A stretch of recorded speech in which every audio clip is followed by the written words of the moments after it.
Yep, that's it. Miller. Okay. I gave him a little shot. You did. Just a little rub and grace. And Moulton. He is the gentleman who's got a few days off, and he entered into the garage, and he has not left. He is rebuilding a tranny. He is mixing and matching sets of golf clubs to come up with just the right 14. Southwest Florida's Fox Sports Radio, broadcasting live from the Kobe Cooling Remote Studios, where it's always cool and comfortable. Oh, I like it. It's up to you now. It's up to you. I like it. Now, the best local sports show this town has ever heard. Here's Miller and Moulton. You're live.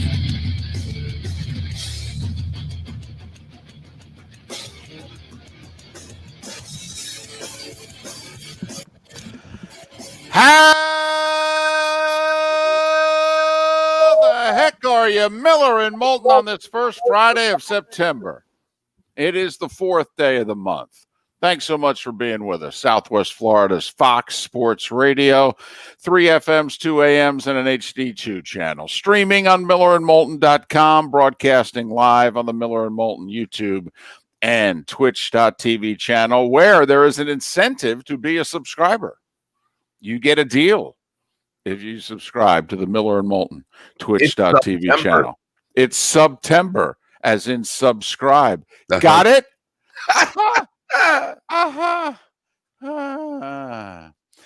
239-479-5551. That's how you can always chime into the show via the Williamson Brothers Marine and Roofing text and talk line, 239-479-5551. Mark, on this day in which the high school football season begins in Southwest Florida, there's at least one game I know of tonight. How are you? I'm doing good. And, last night I flipped the TV on, getting ready to watch a little hoop, a little hockey, a little tennis, and the 4-letter network was on, and I'll be damned if it wasn't high school football in Ohio. Just rubbing it in some more, are they? Yeah, and noticed yesterday, by the way, since you brought up high school football, as I was looking at Facebook, a friend of mine back home in Michigan reposted something from the local TV station that says they're playing high school football in Michigan, moved back to the fall. Uh-oh.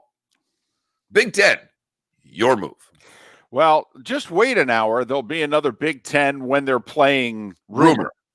My goodness. I just, we both know a few people. And so I don't know how it's working on your phone for you, but I'm getting a text every hour from somebody going, what do you make of this? Essentially, it's what all the texts basically are. It's here's the latest report by somebody or rumor. What is it that you make of it? And I am now telling everybody, I don't make anything of it. Nothing. I think it's all noise. All of it. Like you said somewhat snidely yesterday, there's a few people out there on Twitter who every single day are issuing a report. Yes. Okay. And throwing darts at the wall. Hey, I hit the 15. We're going to start October 15th. So you answered one of them 2 days ago by saying, one of these days, you're going to get something right. Yeah. You just keep throwing crap on the wall. Sooner or later, something's going to stick. And that's fine. That's, David, unfortunately, this is where we've come in the world of media. Not just sports media, all media. Let's just take a rumor, put it out there as truth, and see who believes it, and we can get clicks that way. Clicks, Mark. It's all about the clicks. Well, that's why it's September. I'm sorry. I got to let everybody in behind the curtain. Boom! We work with, and we do not work for really anybody. We work with a lot of people. The only person that we really work for are the people at Fort Myers Broadcasting. They could end us. The contract, and we work with them, but the contract is written at such that they could end us whenever they wanted, basically. Well, considering the show doesn't cost them any money, why would they? Correct. I mean, this is right. I mean, there are children that worked in the 20s that look at Miller and Moulton and go, you guys are really doing it for that? I mean, we put a deal together, okay, which we thought was fireproof. Now, it is involving Miller and Moulton, so nothing is ever fireproof. But that is where we started. We tried. We didn't realize that's where we were starting, okay, but that's ultimately where we're starting, okay. So there's a strong likelihood you're going to keep carrying the show. Okay, good. All right, we'll keep waking up. I guess that's where we'll start. Yes, right. But since this whole Twitch thing has happened, we have partnered with the Landry Football Channel. We partnered with another gentleman who got us on Twitch, and he's a longtime radio guy. He is a good guy. Yep. But recently, Twitch went from a talk show and podcast format to actually having a sports format. And so they're trying to make sure we do a lot of these little things right. And I get it. But now we're starting to get almost to the point where they want to have meetings. Right. And I don't know if anybody knows anything about Miller and Moulton, but if there is one thing that Miller and Moulton hate, and I mean hate, meetings. Yep. Because nothing gets done. David and I were in a meeting yesterday texting one another back. Mm-hmm. And I think when I got him, when I mentioned the oldest phone system at our last place in the sales manager, and I basically put his name is on 601, I thought I ended Moulton because I saw him look down. We're in a 4-person Zoom chat, and I see him look down, and the shoulders nearly came above the ears. Just start laughing. All right. I was in 3 Zoom meetings yesterday. I spent 4 hours and 15 minutes in Zoom meetings yesterday. Mark, the one we were in was far and away the shortest Zoom meeting I was in. I had a 90-minute one that followed that. I had a 2-hour and 5-minute one that followed, that. So in the 2-hour and 5-minute Zoom meeting, about 3/4 of the way through, all of a sudden this group chat, and I don't like group chats. I like to text people individually. All of a sudden, 4 of us start texting amongst ourselves. And one of the gentlemen says, because he happened to be on the road, taken in this meeting, and he says, I believe the people in the hotel room above me are killing an elephant and dragging it across the room. At which point I text everybody, who would you rather be, the elephant or the 4 of us still having to partake in this Zoom meeting? And everyone answered the elephant. That's where we were. And that's kind of where we are, I think, right. as society right now. Zoom was cool in April. Yes. Remember by May, the ads started appearing on television in which, it was everybody in Zoom. And by the time we saw the ads, we were like, yeah, we're kind of over this. Don't show me what my life is like right now. I'm trying to forget that I have to do my whole life on Zoom right now. Enough. So those ads lasted like 2 weeks. But loved watching high school football in Ohio last night. Sure, the Buckeye fans really enjoyed that game being on. Right. This is how they sold it in Ohio. Come watch future Buckeyes. We don't know when, but come watch future Buckeyes. No. Right. It's about right. All right. Bishop Verot hosting Tampa Jesuit tonight. That's what I'm talking about. A little Catholic football. There you go. Team's traveling 2 hours south to play this game. They selling beer? Well, don't know about that, but I know they're selling tickets. I think 25% capacity, 425 people, I think, are being allowed in. There was some big news on the local front yesterday. We've wondered how's this going to work? Lee County schools decided that you could have 25% capacity yesterday. Collier County schools made an announcement. Bands and cheerleaders at home games only, and each player gets to invite 2 guests only for home games. All right. If your child is playing on the road, you can't go. I got you. But in 1975 to 1985, this would work out really well. Do you know the dilemma that some of these Naples kids are going to have when they have a mom, a dad, a stepdad, 4 stepmoms? I know. And try to figure out who do I invite? Right. And then they've got a girlfriend. Well, I mean, right, because it's guests. 4 parents grandparents, and a girlfriend. Right. Who do you invite to the game? You invite the girlfriend and one of her friends, but you can't. You got to invite Dad. Like I believe Naples High has a 7-game schedule. Only 3 of the games are home. So think about that. You've got 6 tickets as a kid that you can pass out. All right. And, you're having to figure out, do you give mom and dad the 2 passes every time and they get to see you play all 3 games? Or are you going to do what you're talking about here? Are we going to start? Because then, Mark, let's face it. These 15 to 18-year-old kids are going to have to divulge how they rank the people in their lives. Thank you. I think this is an awful idea. For the record, I can't think of a worse idea on planet Earth right now than telling a high school. Look, we have a 50% divorce rate in this country. The odds are half of these kids have 4 parents, if you will. Well, or at least 3. Right. At least 3. One of them's remarried, right? One of them could have been remarried several times. And the fact not to mention siblings, not to mention girlfriends. If it were me, I would just look at mom and dad and say, sorry, you guys aren't coming. I scalped him to furlough because he paid big money. He's got a lot of it, and he paid big money so he can get the whole family there.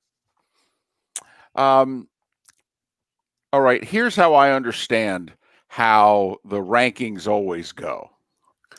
Mom's always number 1. She carried you. So to me, Mark, one of the 2 tickets is if mom wants to go to all the games, one of your 2 tickets is already spoken for. I got you, but you're speaking from a different dynamic than I am. You were pretty much raised entirely by your mom. Correct. You and your mother's relationship is tremendous, and mine's as good as well. But my dad, from a sports standpoint, I think about it. My dad used to come to 6 a.m. hockey practices. On his way to work, he'd stop at the rink with his coffee and his newspaper at 5 or 6 in the morning to watch me practice. If it were me, Dad gets the first ticket because he's the one that was showing up at 5 o'clock to watch me skate. Okay. Well, then mom and dad can go.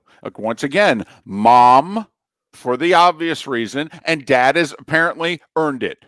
Now, for you and I, it would have been easier. We're only children.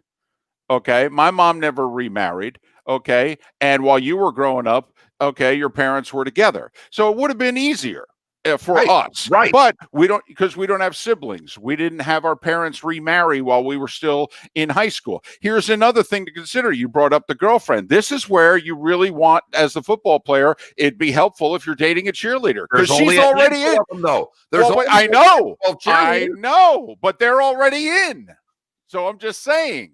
Maybe one of the majorettes in the band now looks like a good person to date because they're at the game. I don't know what to say. But as both Heckle Hyde and Trenton point out in the chat room, grandparents, who spoils the kid more? Right, exactly. Mom and dad ground the kid. Grandparents just hand you money. Exactly. And 2020 has been a rough year. Let's face it. So, you're thinking the grandparents, they're really going to come through here in a few months.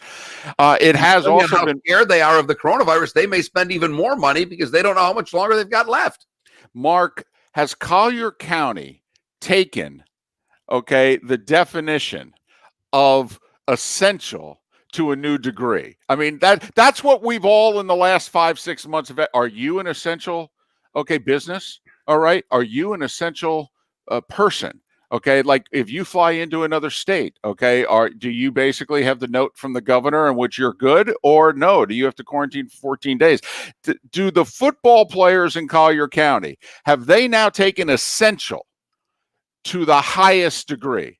Because they are literally now going to determine in their family who is essential and who is, I hate to say it, non-essential.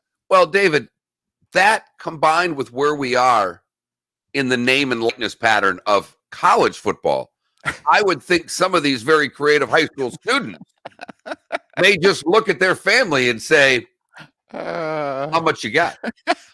What's it worth to you? What's it worth to you, Dad?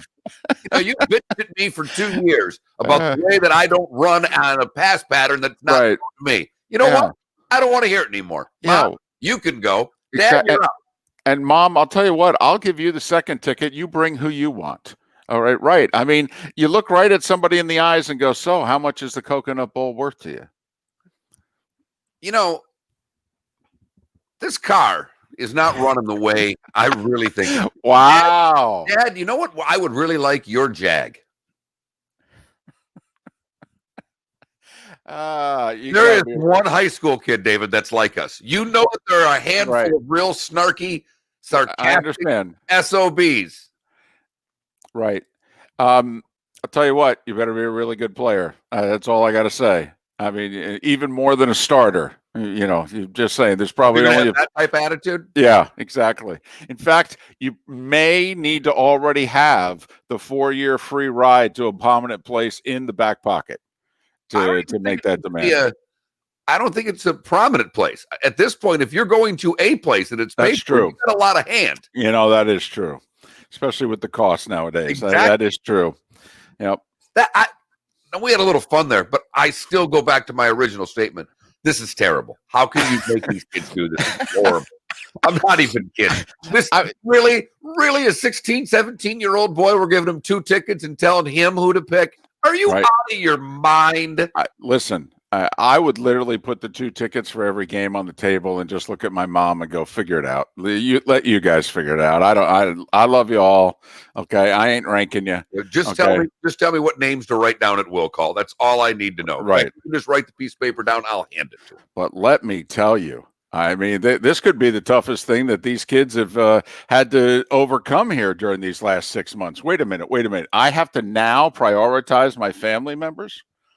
And like you pointed out, Mark, I mean, you know, you can't tell the kids that the people they're dating their senior year of high school, the relationship's not going anywhere. You can't tell them that. They don't want to hear it. It's a really important relationship. You're in high school. Right. In your head, even exactly. Though it's got a 2%. Because there are everybody has high school couples that have married. Absolutely. My brother and sister-in-law were married 25 years as high school sweethearts. Okay. Notice I said were, but still, okay. They right. Sure. Right. Above average. So fine. But for the most part, like you said, Mark, the 98%, this is it. It's not going anywhere, but they don't know that. And you can't tell them that as parents. This is when they look at you and they're like, tell them that when they're in their 20s. I know. We say it all the time. No one told me. Right. No one told me. And everybody knew the second I was divorced. But, we knew this was going to happen. I know. And by the way, don't ever say that to your friends. Don't tell them after the marriage crumbles and goes, we knew it wouldn't work. Well, then why say something? You're supposed to be my friend. Although I will say at my now marriage, my buddy gave a speech and he did a limerick for the toast. And he said, was the first one a mistake? Hell no. That's how we got Jake.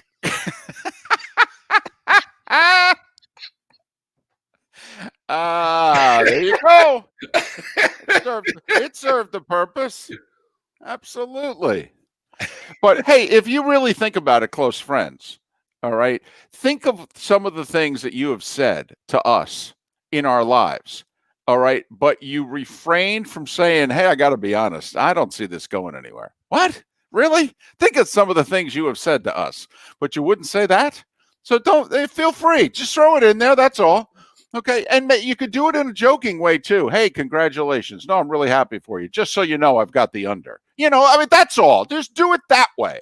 I mean, David looked at his future son-in-law and told him, you will make a great first husband. Yes, and so far he is. Really. I mean, now it's a full-time job with benefits. This one's taking the turn for maybe you're going to lose. This one makes you over. Let's not get crazy. Okay, this may just add a few years onto it. That's all. Okay. But come on now. So... there's a chance that, they make it out of their 20s into their 30s now. That's all. So that's good. It's fantastic. Right. 479-5551. All right. Think about it. How would you rank your family? You only get 2 tickets per game. I am struggling with how hard it is to put a poll question to this. Because there are too many answers. I don't know if you can actually get a poll question out of this, but this is such a dilemma. I think this is one of the worst things that's ever been done to teenagers in the history of the world. Also, two. They 2 Right. I mean, it. Mm-hmm. Yep. Well, you got how many players on a high school team on average? 50 or so. So 40, 50, yeah. Yeah. So, that's 100. So, and then your cheerleaders in the band. And so there's a couple hundred. And Right. Right. Or Baron Collier, more band parents than parents at the game. I want to see how they may have to reach out there and find out what they're doing. But yes, this is a mess. Right. So this is the dilemma. Yeah. Mm-hmm. It's just like we hear those stories about players make the Super Bowl, and they only get so many tickets, and they have to figure out who they're going to invite, and it's very stressful. I could see where all of a sudden the Super starting Bowl every week for a 16-year-old. Right. I mean, that's what we're doing to these kids. Yep. Mm-hmm. Yeah. By the way, not speaking of high school football, we have unbelievable show. Terrific show. Like, I'm not joking here. This is way above our pay grade, and our pay grade is pretty low these days.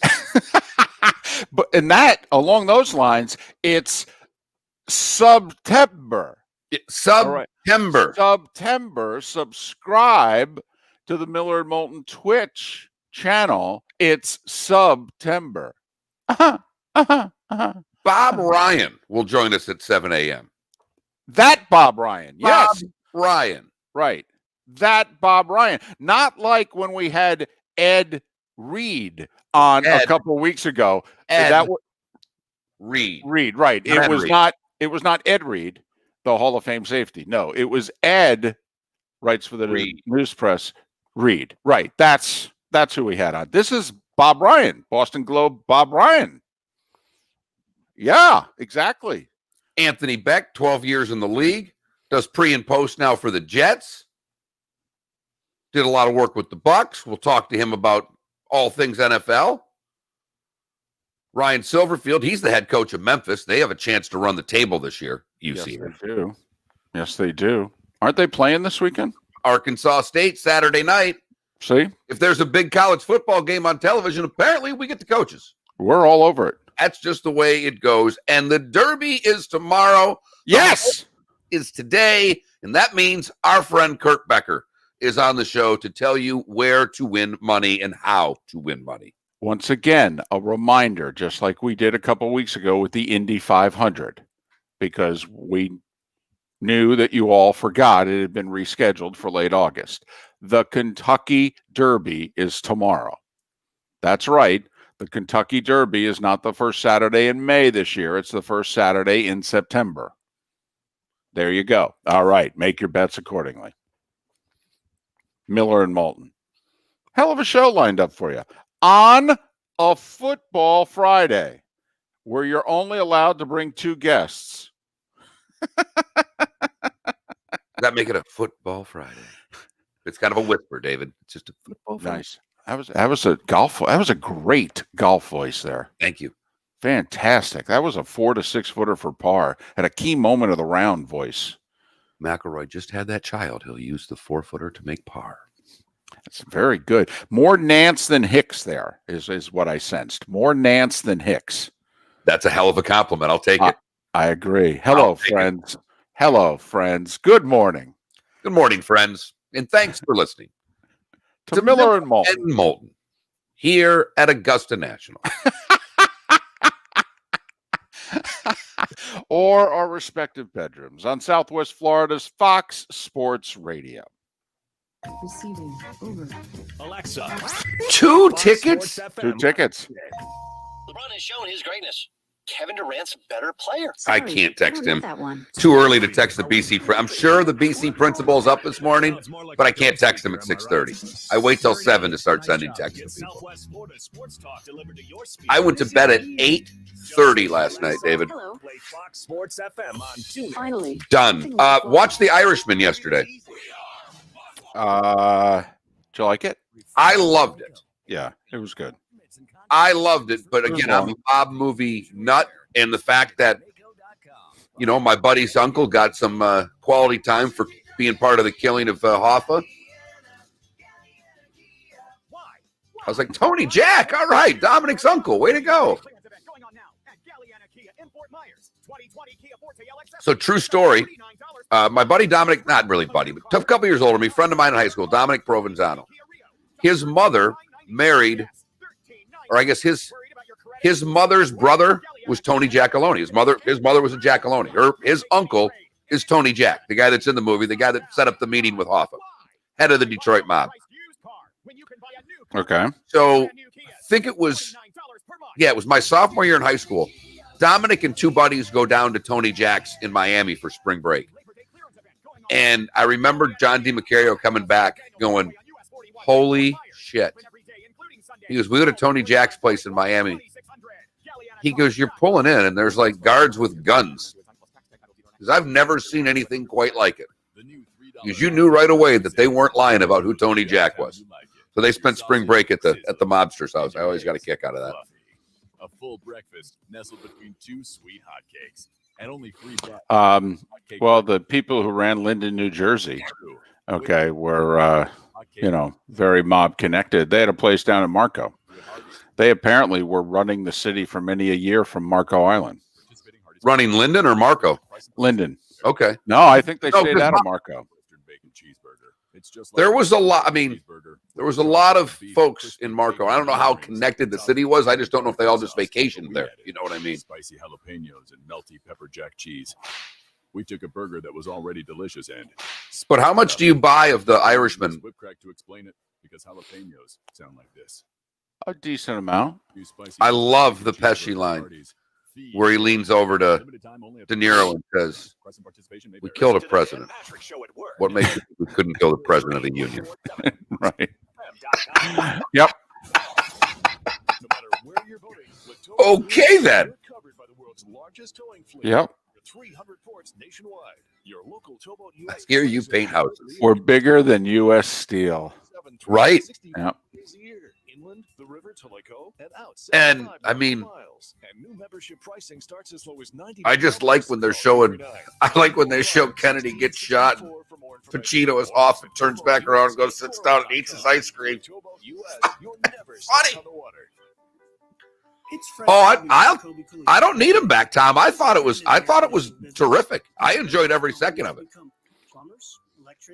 But I'm a Michigan guy that likes mob movies. The Hoffa thing resonates with me. Plus, they gave you so many historical facts about the people. That's more of a documentary than a movie. That was terrific. And it was slow, but I'm okay with that. AC, plumbing, and electric, it's very likely one of those scam artists. I've got both game winners here. I got the Raptors game winner and your Flyers game winner, David. You've got OG and Anobi. I got OG via TSN. It's a much better call. And then I've got Forsland. Which one are you doing first? OG. All the right. Raptors. Whatever it takes. License CO 57313. Kobe, the most trusted name in the business since 1949. Here we go. Now back to Miller and Moulton. No. This is Miller and Moulton. You're live.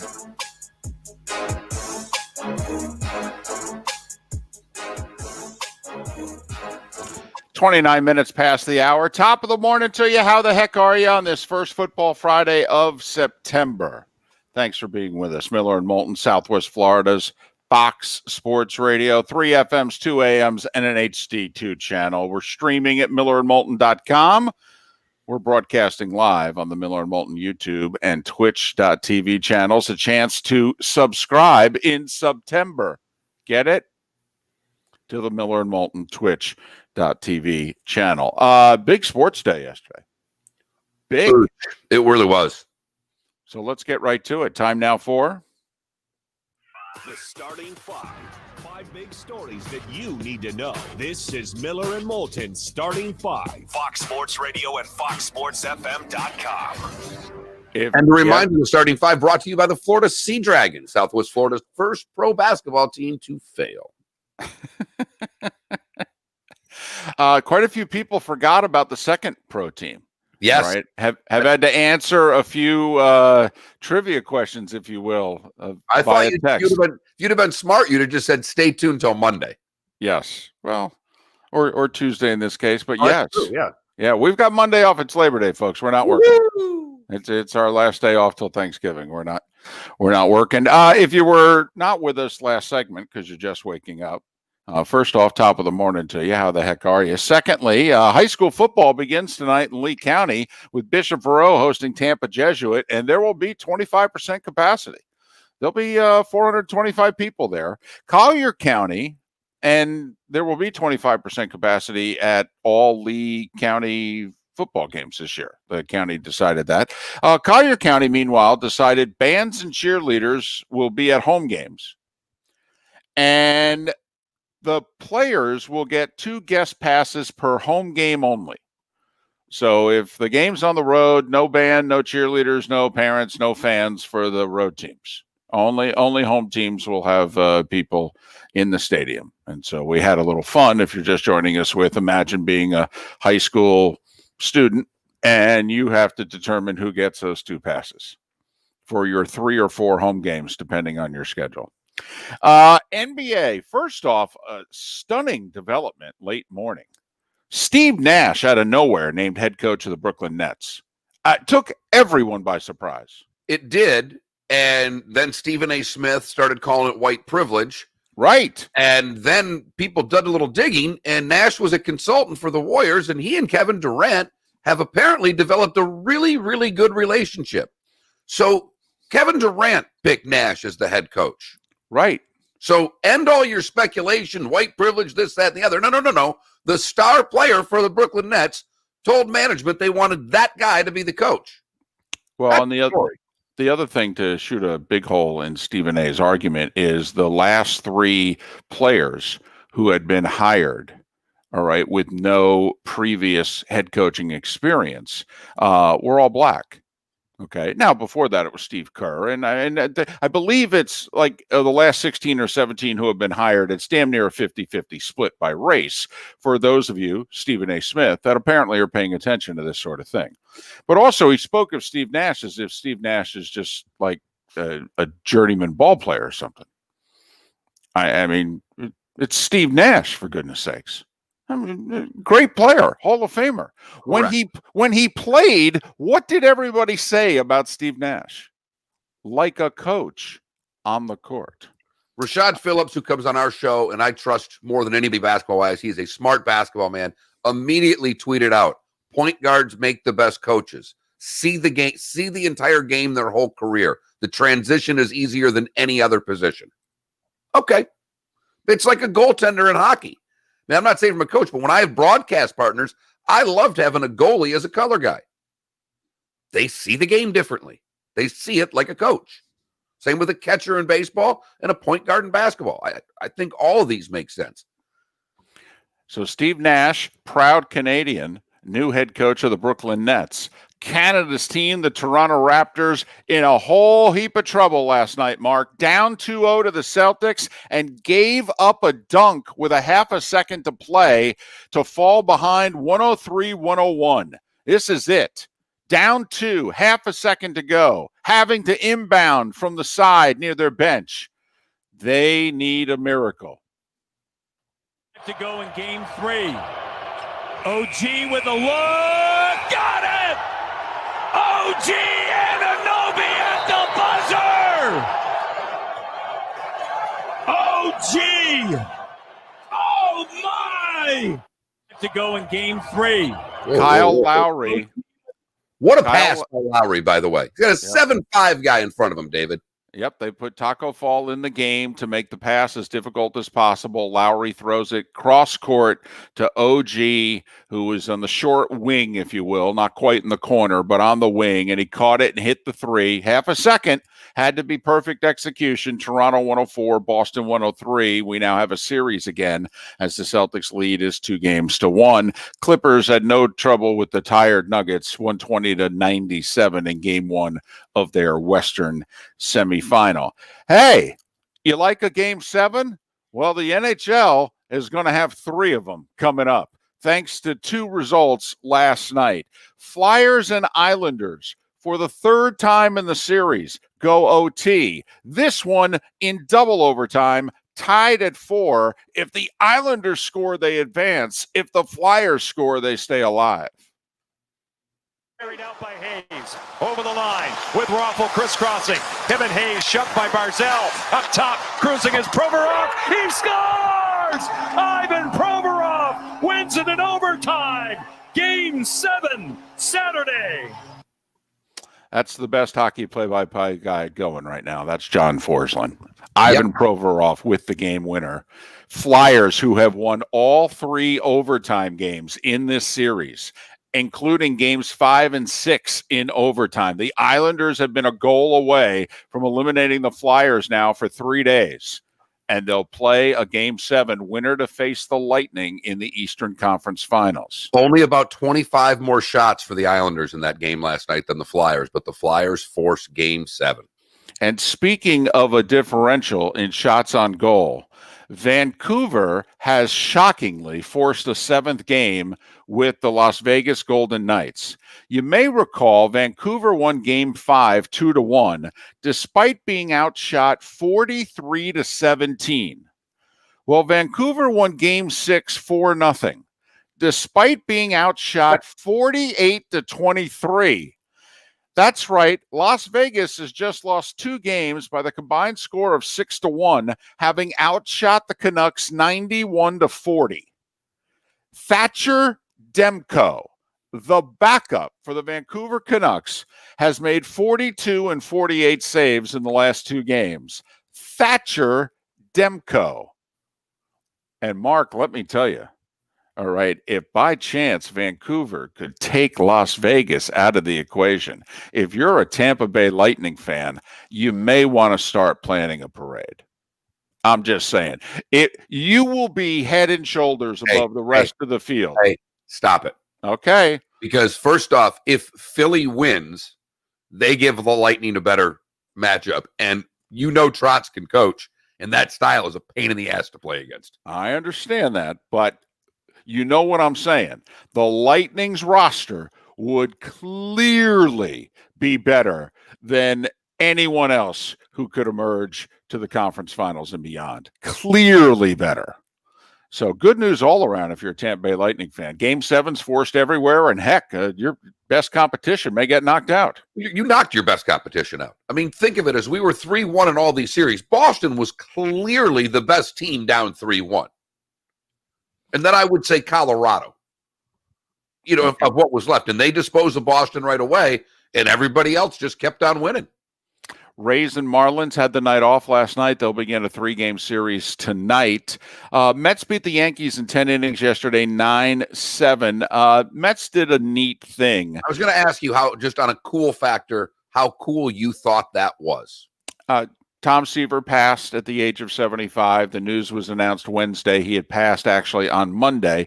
And one of the things that Seaver was noted for was that when he pushed off in delivering the pitch, he had such a hard push off and his right knee got so low to the ground that Tom knew he was pitching well when his knee would scrape the mound. And Tom Seaver, you knew he was pitching well when he had a dirt spot on his right knee. And so all the Mets players put a dirt spot on their right knee. All right. And both the Yankees and the Mets honored Seaver before the game. Most people don't know Tom Seaver broadcast Yankees games for 5 years and won his 300th game at Yankee Stadium.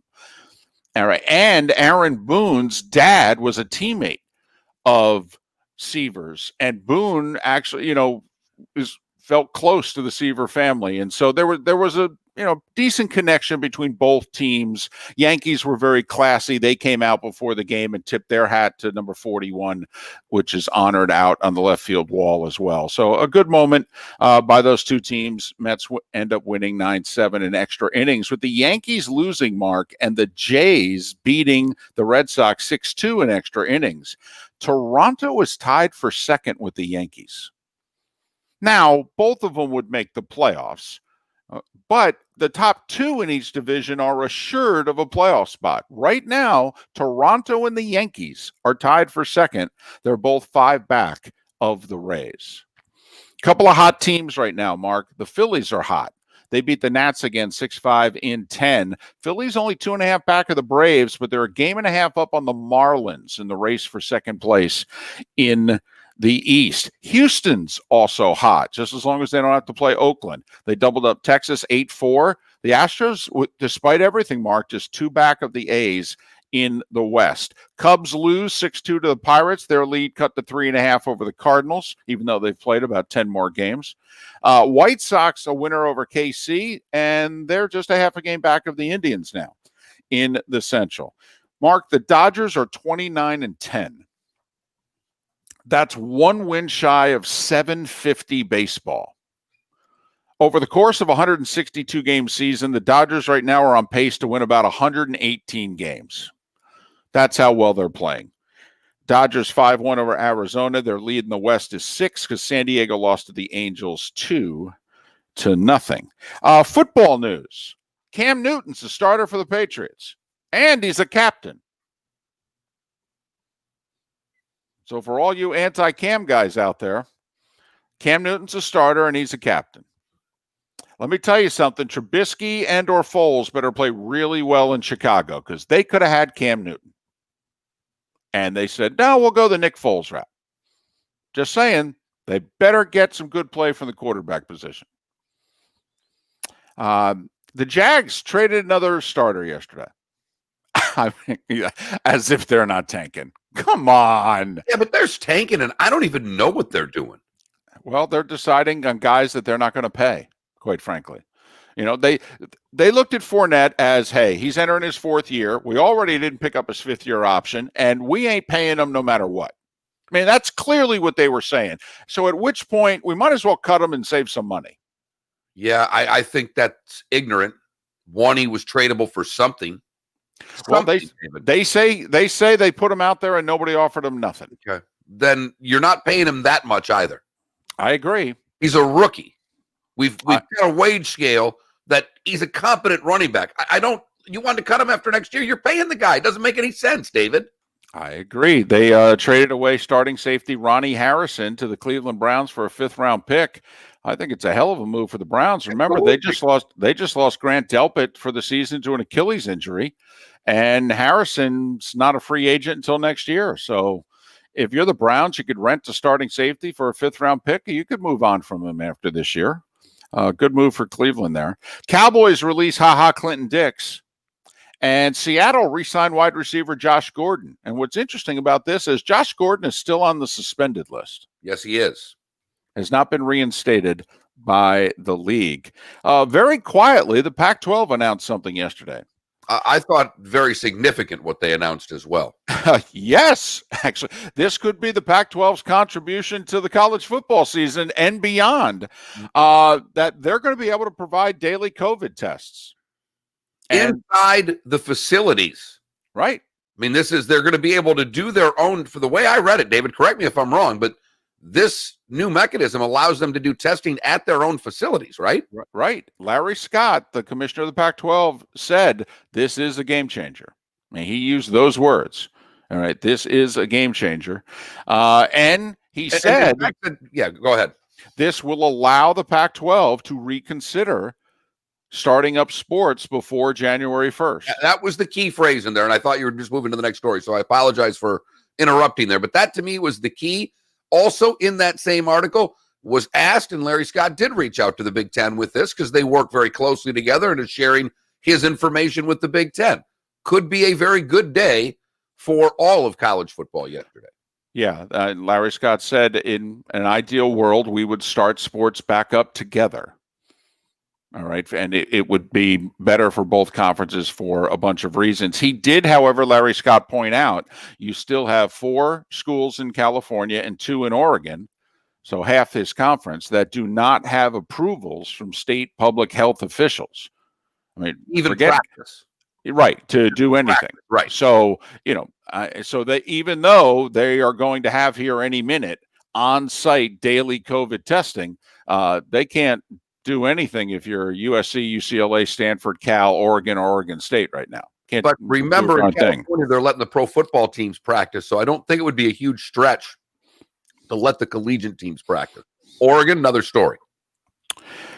Tennis, the U.S. Open is going on.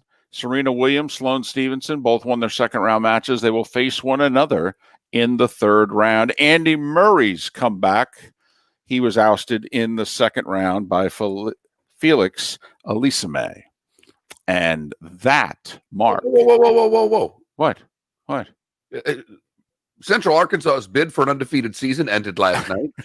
They lost 45-35 to UAB. But they covered. They covered. Very much. South Alabama, 32-21 over Southern Miss. Wow, a big win on the road for South Alabama. Yeah, they were, I think, getting 10 in that game, if I'm not mistaken, David. They were.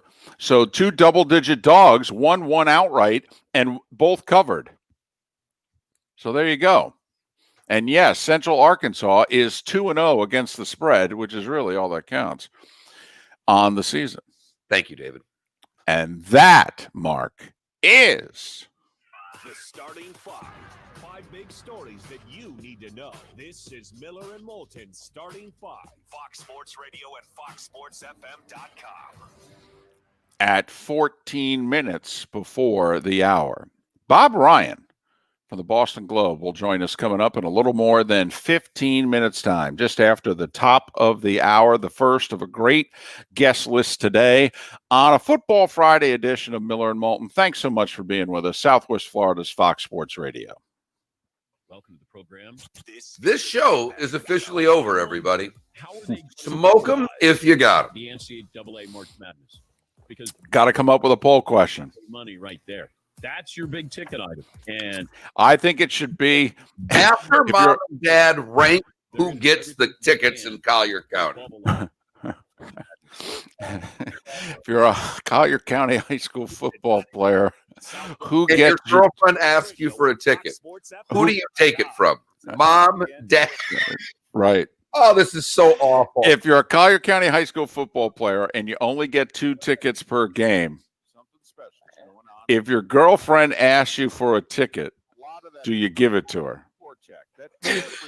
Whose ticket does she get? Mom's or dad's? Dad's, right.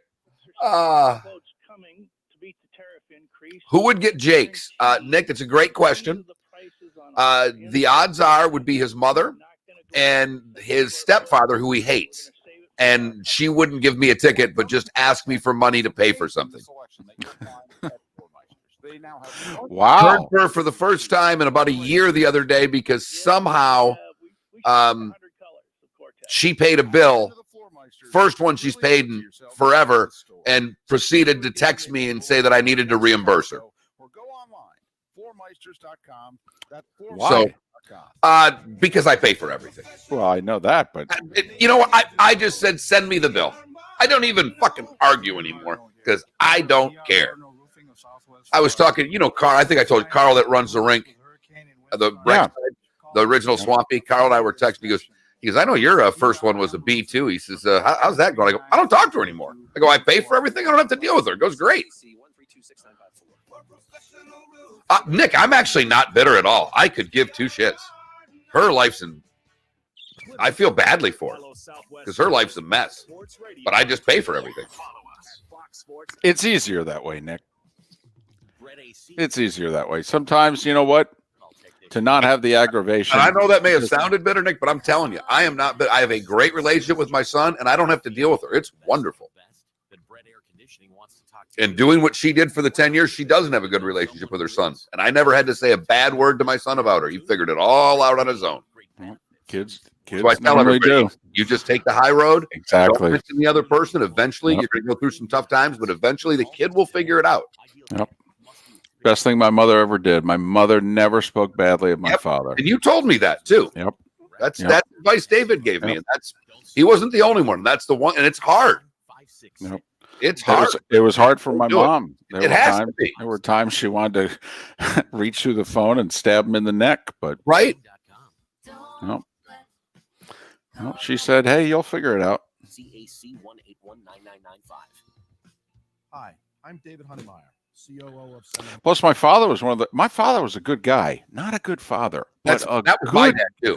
But a good guy, fun. My mother even said it when I spoke at his funeral. I said, my mother always said, even 20 years after they got divorced, my mother said, if the doctor told me I had a week left to live, I'd want to spend it with your father. He was fun. Direct feedback from guests.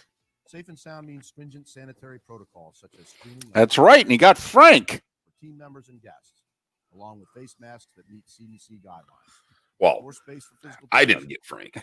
Right. Well, Frank was thrust upon you. I did like Bill Maher doing his things. He goes, you know, if you've had your dog for 9 years, don't tell me it's a rescue. It's not a rescue anymore. And, I'm like, you know what? That's a hell of a good point. I know. I look at my wife all the time because we've had ours for over 6 now. And what do you mean she's a rescue? She's you. Right. She's part of the furniture. What are you kidding? Now back to Miller and Moulton. All right, now we're getting somewhere. We don't have a poll question. No. This is Miller and Moulton. You're live. Laughing and joking, having a really good time on this Football Friday. Hope you've had a good week, and hope you have some plans. Something fun this Labor Day weekend, and hope it is a holiday weekend for many of you. 479-5551 is how you can chime into the show. If a text or call in on the Williamson Brothers Marine and Roofing text and talk line, 239-479-5551. Bob Ryan of the Boston Globe, so much stuff to talk to him about. We haven't talked to him in a while. In fact, I don't know if we've talked to him in our second act. We haven't. So it'll be a thrill for us. I don't know if it'll be for him, but it'll be a thrill for us to catch up a little bit with Bob Ryan of the Boston Globe in about 10 minutes time. Probably would be a bit happier if that shot didn't go in last night. You know what, though? I think he'd rather have, he wants the Celtics to win, but he'd rather have him win in 7 than 4. I was going to say, he's such a big sports fan. He's a great follower on Twitter. First off, he doesn't mess around. He's also got an ongoing thing in which he is recapping the 1977 Red Sox season. Day by day, he gives you just one tweet.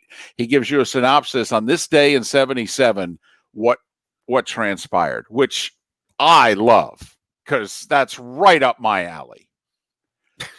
Right up my alley. Plus the names involved. It's Yaz, it's Lynn, it's Rice, it's Dewey. It's just.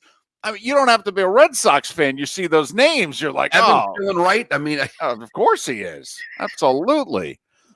That's the thing. People forget how long Dwight Evans played. He was in both 75 and 86 World Series in right field for the Red Sox. He started for both. Rice, Lynn, Evans. Yeah, not a bad little outfield there in the mid to late 70s. Yeah. One of the things, baseball-wise, and to go back a little bit, there was a clip of Bo Jackson against the Tigers throwing out a runner at first base on a double play when he charged to catch a ball in shallow left field. And I've watched just a couple other people have put in baseball throws from right field of different guys. We don't run the way we did in baseball, which is tragic because it also takes away the great throws, great plays in baseball, which I don't know if there's much better than when an outfielder with an arm guns someone down. And I remember Evans being able to throw guys out at third base. Mm-hmm. Think shots that are going to right field in Fenway, and a guy's trying to stretch for a triple, and Evans able to take one step and throw darts to third base. Always thought that was the greatest throw in baseball. Not throwing someone out at home. The right fielder throwing someone out at third, I always thought was the most spectacular defensive play in baseball. Mookie Betts made a throw about 10 days ago, right field for the Dodgers, in which he buries the ball out of the corner, and he turns around, and the guy's rounding second and going for 3. And he just takes one big hop and lets it go from like in front of the warning track and throws the guy out on a line. I mean, Clemente-esque from right field, and the base runner just puts his head down, gets up and looks out in right field like, are you serious? I knew where I was rounding second, and I knew where you were, and you just threw me out? I thought I was standing up going into third, not going to the dugout, if you know what I mean. What? Yeah, it's we do. It's an element of baseball, which, the analytics say there's no reason to take the extra base and to risk stealing a base. But boy, it takes a lot of excitement out of the game. Stealing bases, triples, the great throws from the outfield. The hit and run. I mean, things that we grew up on, and it's not, I don't want to be old crotchety guy because I can still watch a baseball game and enjoy it. There are things I don't like. It's the same in basketball. And that's why these playoffs, David, have resonated with me, because they've been forced to go back to some old school basketball in these games, to make mid-range jumpers, to get the ball down low. It hasn't just been chuck up threes the whole game. And when it gets gritty and they start playing defense, more things have to happen. Right. Like, I know the Celtics lost the game, but what they thought was going to be the game-winning bucket, Kemba Walker drives into the lane, draws two defenders, and slips a beautiful pass to a cutter for a dunk with a half a second to go. I mean, that's beautiful basketball. Right. Right. And it was a bounce pass. I mean, right. Just and then it was also going, look at that pass. Right. And then it was also beautiful basketball, the inbounds by Lowry and the three. So you can have both.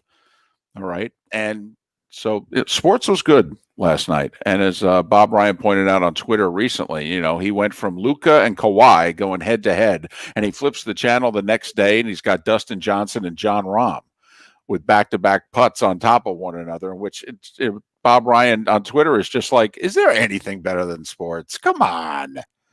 And we've got a hell of a weekend ahead of us now, with the Derby tomorrow, football this weekend, and obviously the playoffs going on in basketball and hockey, with game 7s all over the place coming up in the NHL.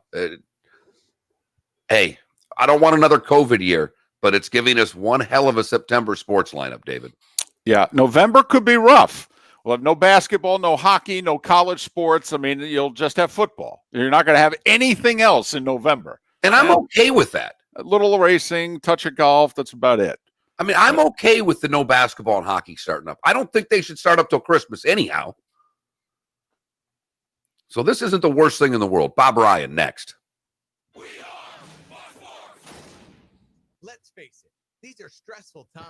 New routine, the constant bombardment of bad news, and trying to keep you and your family safe all the time. It's Frank for Center for Men's Health. I don't know how my dog got his own commercial. Your mood is so critical, and nothing's more important to a guy's mood than testosterone. The single greatest issue for guys with low T is mood, and the single greatest change for men that get low T care. I guess I did that interview with those kids yesterday from the podcast, young kids, young guys, and we were kind of just talking before. I said something that I brought up the Irishman, and they said that they watched Uncut Gems and said it was great. Sandler's movie? Yeah. And that'll put you in a good mood too. But they asked me if we finish one of these early, they asked me a fun little question yesterday. Which college team in Florida is going to win the next national championship? And I said, well, I'm going to answer Florida because they're so far ahead of Florida State and Miami. I said, but in the weird, wild COVID 2020 year, UCF's got the shot this year. I mean, to get to the playoff. Now, who knows what would happen then? But I think it's Florida. Oh, we've got our Maddie shirt on today. No matter where you're voting. Say hi to everybody. Hi. Hi, Maddie. End of week 1. We're still in school, right? Who's your teacher? Miss Horner, now stop it. Okay, you're done? All right. All right,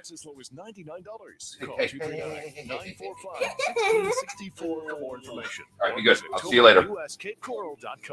With Towboat US, you're never stuck on the water. What? WFSX AM from Naples. Of course I'm picking you up. And all of Southwest Florida. 105.9 Fox Sports Radio. We are Fox Sports. Here's what's trending now. Brought to you by the Center for Men's Health. C4MH.com.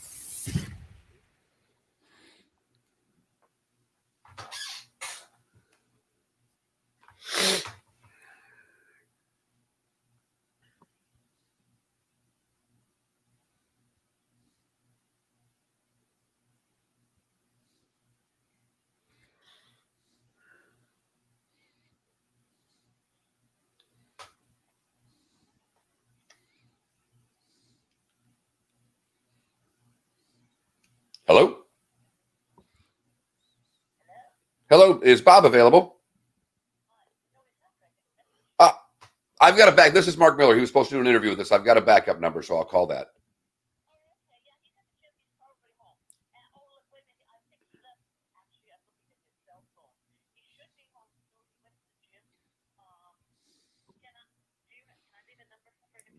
Yes, it's 239. No, 239 425 Wake up in the morning. 5582. Yep, that's it. Miller. Thank you. Gave him a little shot. You did. You Just did. a little. Bob's at the gym and left his cell phone at home. His wife just goes, I've got another. She goes, well, he's at the gym and I'm looking at the phone right now. Okay. She goes, he should be home any minute. I just took the number. That was pretty funny. Well, that really sucks. I hope we get him. Yeah. He is mixing and matching sets of golf clubs to come up with just the right 14. Southwest Florida's Fox Sports Radio, broadcasting live from the Kobe Cooling Remote Studios, where it's always cool and comfortable. Oh, I like it. It's up to you now. It's up to you. I like it. Now, the best local sports show this town has ever heard. Here's Miller and Moulton. You're live.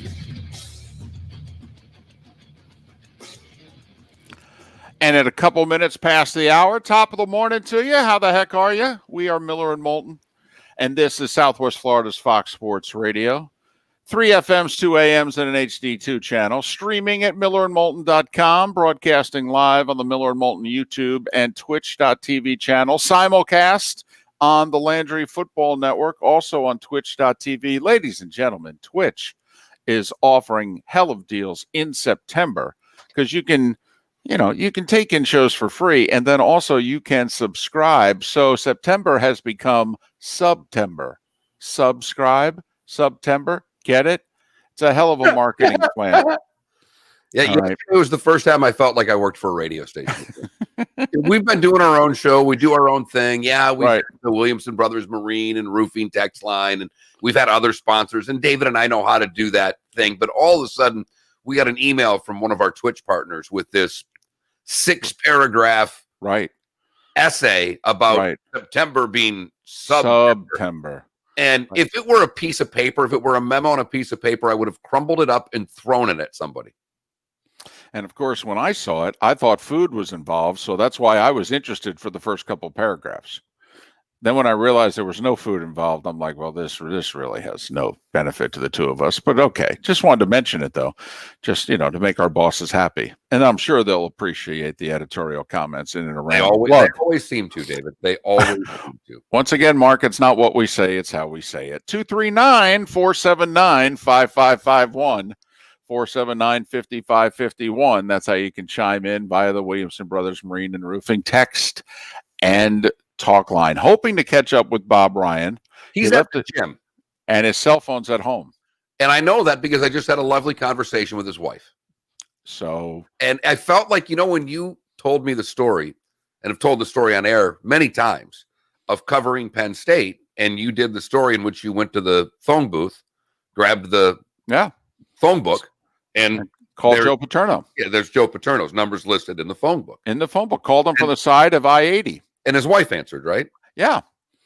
And I said, hey, we're nearby. We're from Scranton, Wilkes-Barre, and we're down here to do a few features. And she said, well, Joe will be home in about a half an hour. And I said, do you mind if we stop by? And she said, well, basically make it quick because dinner will be ready within like 20 minutes afterwards. So we were set up on damn near on his porch when he came home. And he kind of looked at us, and I literally, first words I ever said to Joe Paterno was, we cleared it with your wife. And at that point, he said, okay. Well, he looked at us like, I'll be right back. And he walked in and basically, I think Sue, don't quote me. And he was kind of like, what? And, she basically said, well, they called. They seem like nice people. They drove all the way from Scranton. Okay. They just want a few minutes of your time. Okay. And Joe Paterno did the interview from his house. But since we've started COVID, Miller and Moulton, when we're at separate locations, I have to call the guests. Giro can't do it. The system just doesn't work out with the station and David in one place and me in another. So when we're together, Giro can call the guests. When David's on location, I have to do it. And since we've been in this COVID mess, I've been doing it now since March. And just kind of a routine. You call up and you right. Hey, how you doing? You ready to go on? They answer the phone. And you little the ones that we know, there's a little chit chat. Is anybody on Twitch knows I have to turn Pat's microphone off on the radio when we're starting the interview because Pat's in the middle of telling a story, and David's like trying to get me. I'm like, don't worry about it. It's not going over the air. I turned that one down. Everybody in Twitch can hear it, but don't worry because they've been listening to the whole conversation anyhow. But I'm used to the person who I'm interviewing answer the phone. Very rarely do I have to ask for somebody.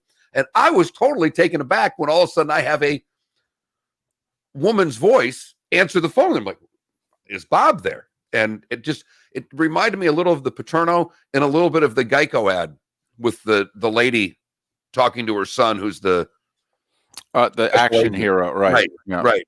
Yep. Can we do one of those face things? We do have to do one of those poll question things. All right. And we're trying to have a little fun with it heading into the Labor Day weekend, in which Collier County came up with their plan for high school football yesterday, in which they're going to give every player, and I think also band member and cheerleader, I think, but what I know I heard was every player, for home games only, 2 passes, so they can invite 2 guests. We basically want to come up with the question worded the right way. Who do you invite? Because remember, ladies and gentlemen, this is not the 50s and 60s. It was a real easy answer for a long time. Who do you invite? Your parents. Now you've got siblings. You're in high school. The girlfriend or boyfriend becomes important. All right. Also, your parents may no longer be married to each other. So, that's kind of where we're leaning in terms of our poll question. What was our poll result yesterday? I knew you were going to do that, and I was just getting to that. I was trying to think what our poll question was yesterday, and that was which Florida team has the best shot at winning a championship this current season. And it was an overwhelming Tampa Bay Lightning victory, almost outnumbered all 3 other teams combined. Tampa Bay getting 48% of the vote. The Bucks were second. That's hysterical. They haven't even played a game yet. They're not the best team in their division. And the Bucks were second. The Heat and Rays tied for last. I think the Rays are clearly the second best choice for a championship, personally, David. I don't know about you. I agree. I would put the Bucks last, by the way. Yes, because they haven't made the playoffs yet. If I had to rank them, and that they're right now, you still have to consider them only the second best team in their division. So they're going to have to play 3 games, probably all of them on the road. That's just to get to the Super Bowl. So that's a pretty tough run.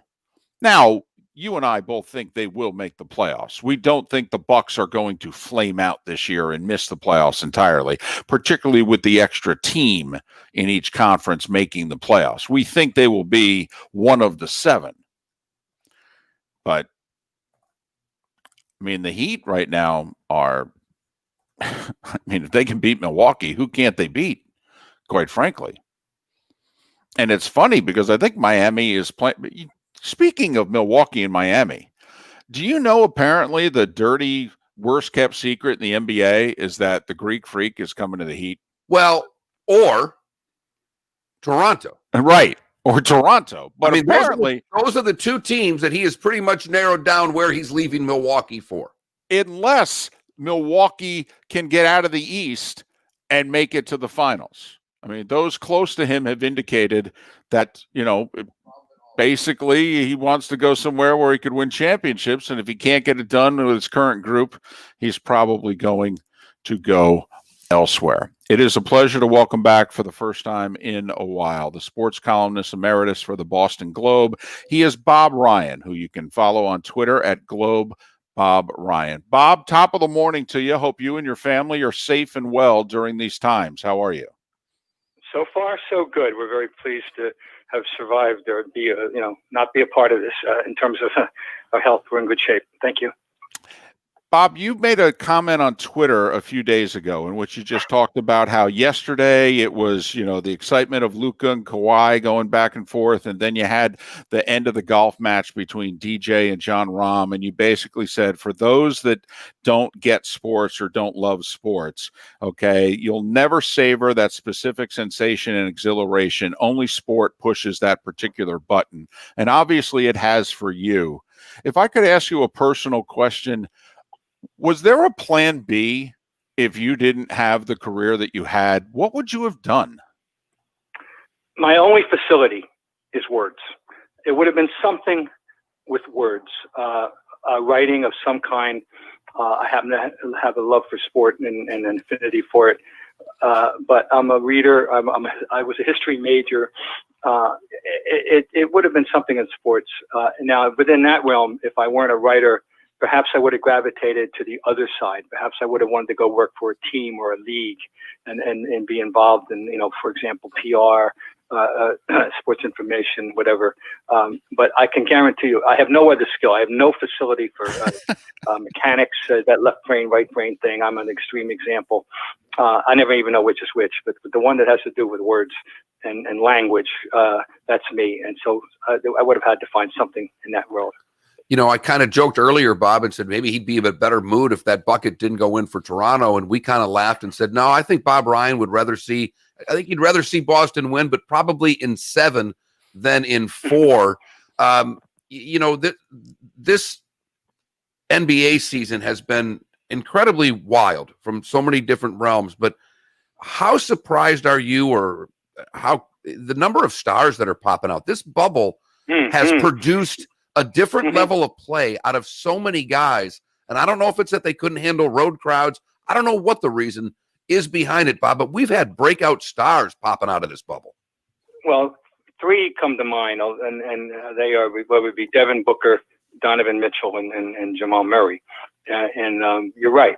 They got a spotlight on them that particularly Booker and Phoenix, with a team that hasn't been good in the last couple of years, got a chance for people to see how good he is, or to find out how good he is. And of course, the other 2 put on a historic duels show. I mean, I don't think you will find anything in the annals of NBA Finals and playoffs since 1946-7 that would match what those 2 did mano a mano over a period of games. Bird and Dominique had the famous fourth quarter shootout in 1988. Those 2 guys had a 3-game shootout of astonishing numbers. And so you're right. Those 3 names jump out, but people are finding out about, even maybe the world's even finding out about how good Tatum is. And so it's been good. It's been riveting basketball. I don't enjoy it as much as I used to, because the reliance on the 3 distorts the game. It totally distorts the game at every level. I think it's the worst thing to happen to basketball in my lifetime, but it's here to stay. I know it isn't going to be reversed. I know it's only going to get more pronounced, but the games have been a lot of interest. And of course, you mentioned that game last night. No, I don't feel that way. I would have been okay with a sweep, but I never expected one. Believe me. When we're on the verge of winning, I'm going, my God, they're going to be up 3-0. It's hard to believe. It is hard to believe. And then, sport is sport. And we had one of those moments. So that's the deal. But you're right about the emergence of stars. Bob, you tweeted about the late John Thompson, in which you said some people are bigger than life, and he was one of those to you. Had you had a chance to talk to him in the last couple years about, just what's going on? Because John, as we reflected, we realized how public he was about social justice 30 and 40 years ago. And I'm just wondering, in your conversations with him in the last 20 plus years since he resigned, if you had talked at all about society at large and his thoughts on what's going on today. I'm well aware. We were hardly intimates or anything. I knew him casually, socially. Last time I talked with him was during one of the NCAA tournaments. I'm not sure which one, because he was a fixture after he retired as a broadcaster, radio guy, and we would bump into each other at tournaments. And I always had a good, a very friendly relationship with him. So, but you're right. He was way. Yeah, he was a forceful man. I mean, when he walked off that court against BC many years ago in protest of Prop 42, That was a stunner. But he was his own man. He was he was a very forceful person. As I said, when he lived up to his reputation in a sense. He was a powerful presence, and you paid attention when John Thompson spoke. Bob, as COVID's going on everywhere, I see almost every day in Boston an iconic restaurant, bar shutting down. No. As someone who's covered sports, and my guess is may have had a libation or two in one of these places over the course of your career, just how different are we going to become just as sports fans? I mean, the places that we went to around Fenway and around the old Boston Garden. I mean, a lot of these iconic places that people would come to Boston and go to this bar before a game are gone. How is sports going to look in your estimation when we get back to something? We hope, don't we all hope, all of this, and forget about sports bars specifically. We hope that all of this is has a term limit. It's a short-term thing that we won't be having this conversation in fill in the blank a year, 2 years, God forbid 3-5 years. That we will have got a new normal, which will include the vaccine, which will include people, the medical community being on top of these kind of things better than they had been worldwide. So in the short run, it's going to be, first of all, we don't know everything's upside down. But let's be specific. I was a devotee of the Force on Canal Street. I went to that place before it was in its present incarnation, when it was a little bar with a bar on the right-hand side and a grill in the front window to do burgers, and that was it. Then these people bought it circa 1980, took over the property next door, knocked out a wall, and created the Force that people have come to know over the last 40 years. Two-story, wonderful place. I'll miss it. Of course, I'll miss it badly. I spent. That was my go-to place, without question, for 40 years, literally, before games, after games, and even other times. So, yeah, the whole experience. But it's not. You think sure that there are bars in the theater and restaurants in the theater district that have the theater goers mourning for the exact same reason, and so it's not just to the sports community. He's Bob Ryan, sports columnist emeritus for the Boston Globe. You can follow Bob on Twitter at @GlobeBobRyan. I follow you, yet I don't know why it is that you are giving us a daily recap of the 77 Red Sox season. I am enjoying it immensely, but is there a method to the madness? Yeah, very simply this. One day during spring training, during the spring training period, in 1977, I was the Red Sox beat man, one and only year in my career. I was the beat man. I was there from spring training. I remember the first day I got down there was middle of spring training, March 12th, until the end of the World Series. Reggie. That was the Reggie year. I was the beat man for the Boston Globe. I succeeded Peter Gammons, who had gone to Sports Illustrated in the previous summer. And so I have my scorebooks of the last 43 years, all of them, and I have that 1977 scorebook. And I just took, on a whim, during spring training time, I decided to tweet out a date, an anniversary date, whatever, on this date in 1977 by Red Sox. And then somehow, then it occurred to me somewhere along the way, hey, I should just do this while there's baseball season. Why don't you do this daily and go through your book and just see what the action is? Because a lot of people enjoy stuff like that. It's the 1977 season in the Bob Ryan scorebook. If I weren't there, if I skip a day, it's because I didn't cover that day. I didn't do 162 games. I believe I did 130 some games. So that's what I'm doing every day. And for the small select community of people that enjoy stuff like that, it's been fun, I'm sure. And for those who want to know, on September 3rd in 77, yesterday, the Red Sox beat the Rangers 2-1. Campbell closes for Paxton, who gave up 1 run in 6+, with 3 hitless innings. Rice solos off Doc Ellis. Scott, with a sac fly in the 7th, produces the game-winning run. Time of game 2:32. There is so much.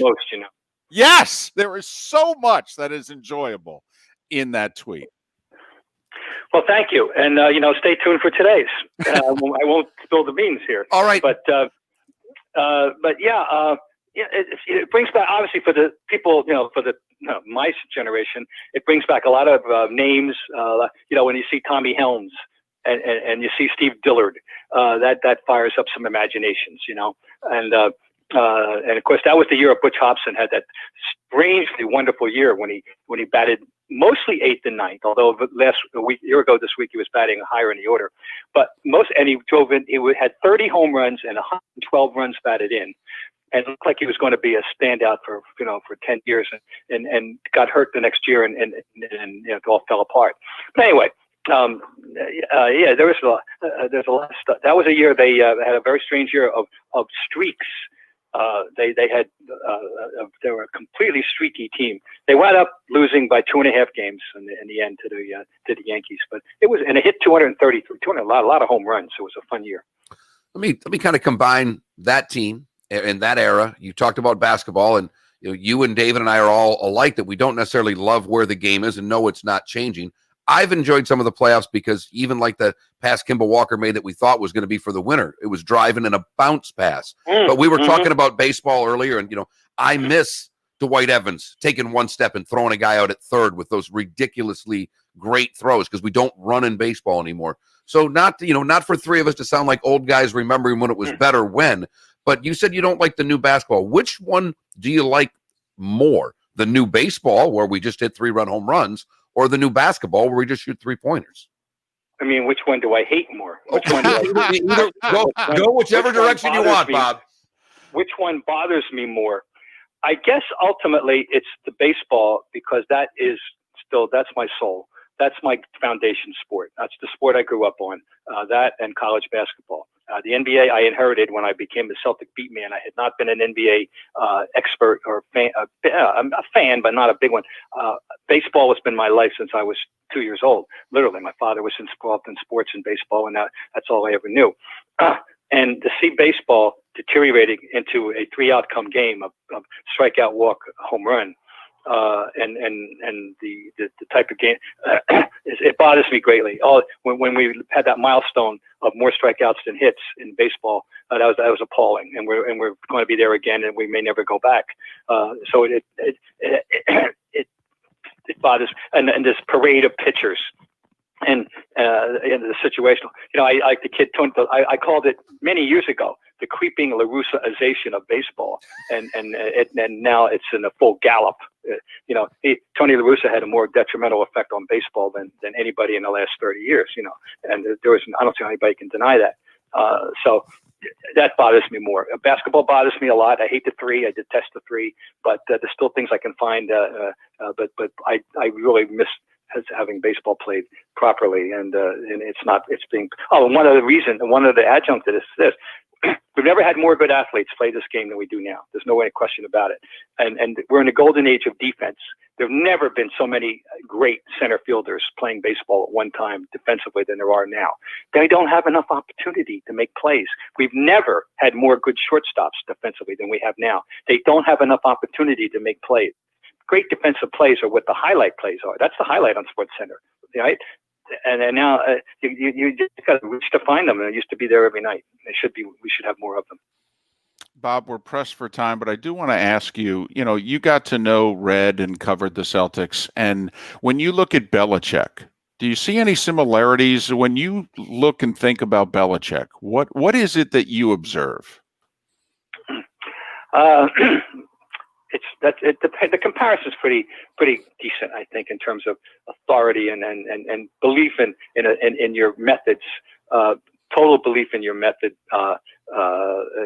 Belichick, the attention to detail, I think is very similar. Red wrote a book in 1952 called Basketball for the Player, Coach, and Fan. And it became reprinted countless times. It became a worldwide translation of how to play basketball. And some of the fundamentals that are there, if you've got I have a copy of that book signed. That's one of my precious possessions from Red. Are still valid about the fundamentals of how to play basketball. I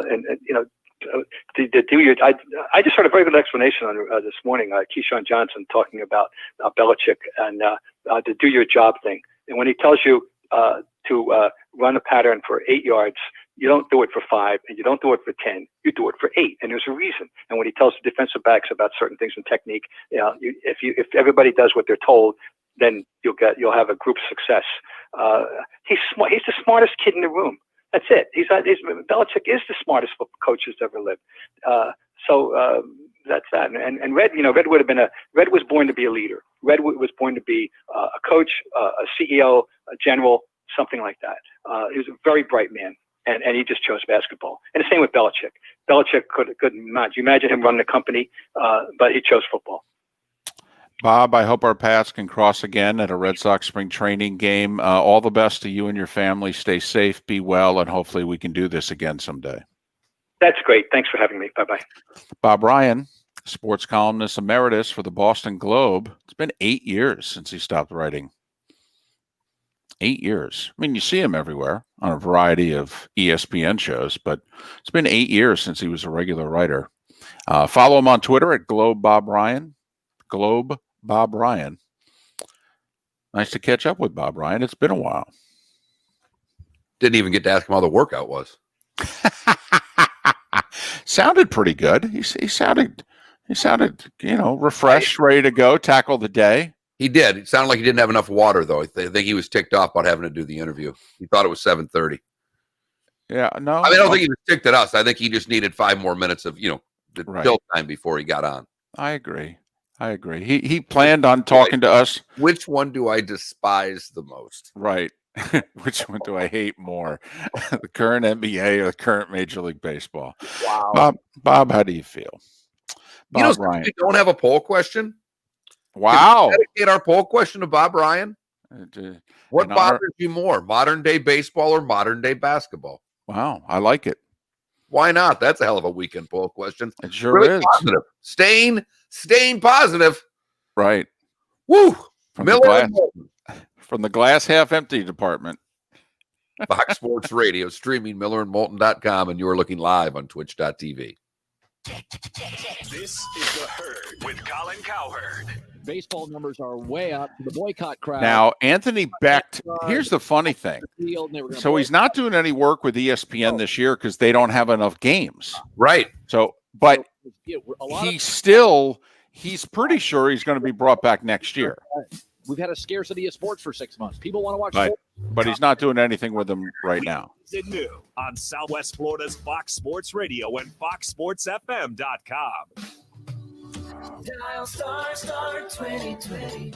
Friends, I care. Attention teachers, community heroes, both current and retired. France Eye Care would like to express their appreciation for all that you have done and all that you continue to do for the Southwest Florida community. And that's why we're offering $1,500 off bilateral LASIK starting now until Patriot Day. All teachers, EMTs, firefighters, police officers, and critical care workers in hospitals. Thank you, Foot and Fan.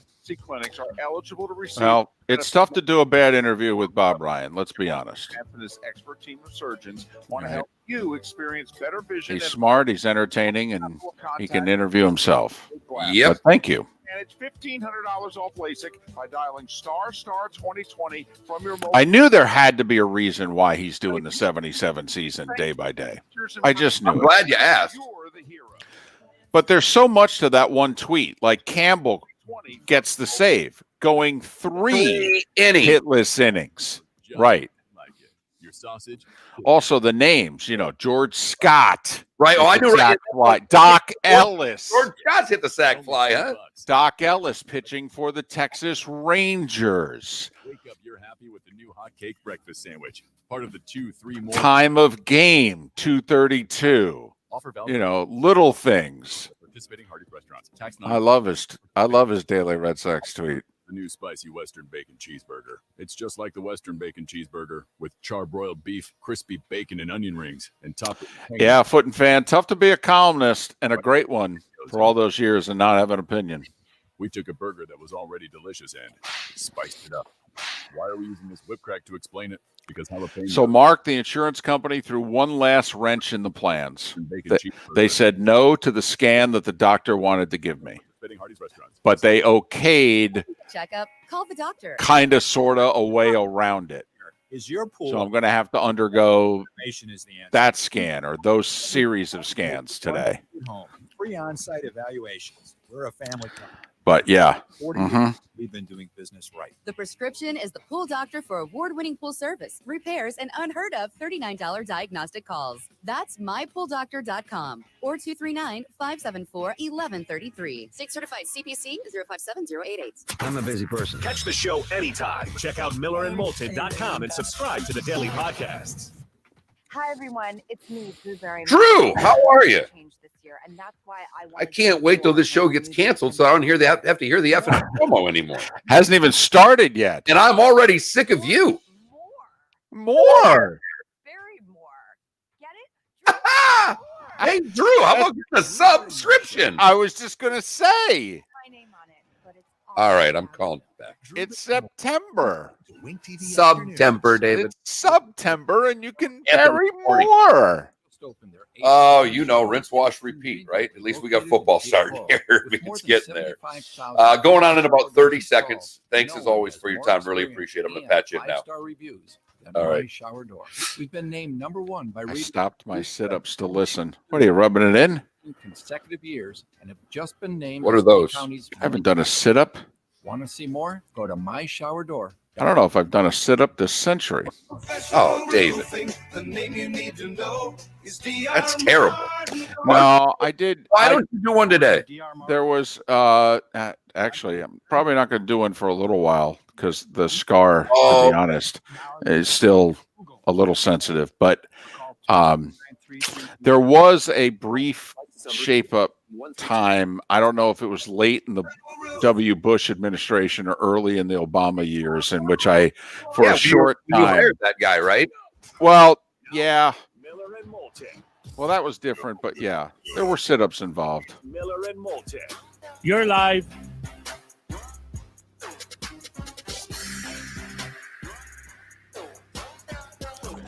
"28 minutes before the hour. Thanks so much for being with us. We're Miller and Moulton. This is Southwest Florida's Fox Sports Radio. It's a pleasure to catch back up with Anthony Becht. Played a dozen years in the NFL. He talks football in a variety of places, including Jets pre- and post-game. You can follow Anthony on Twitter at Anthony_Becht.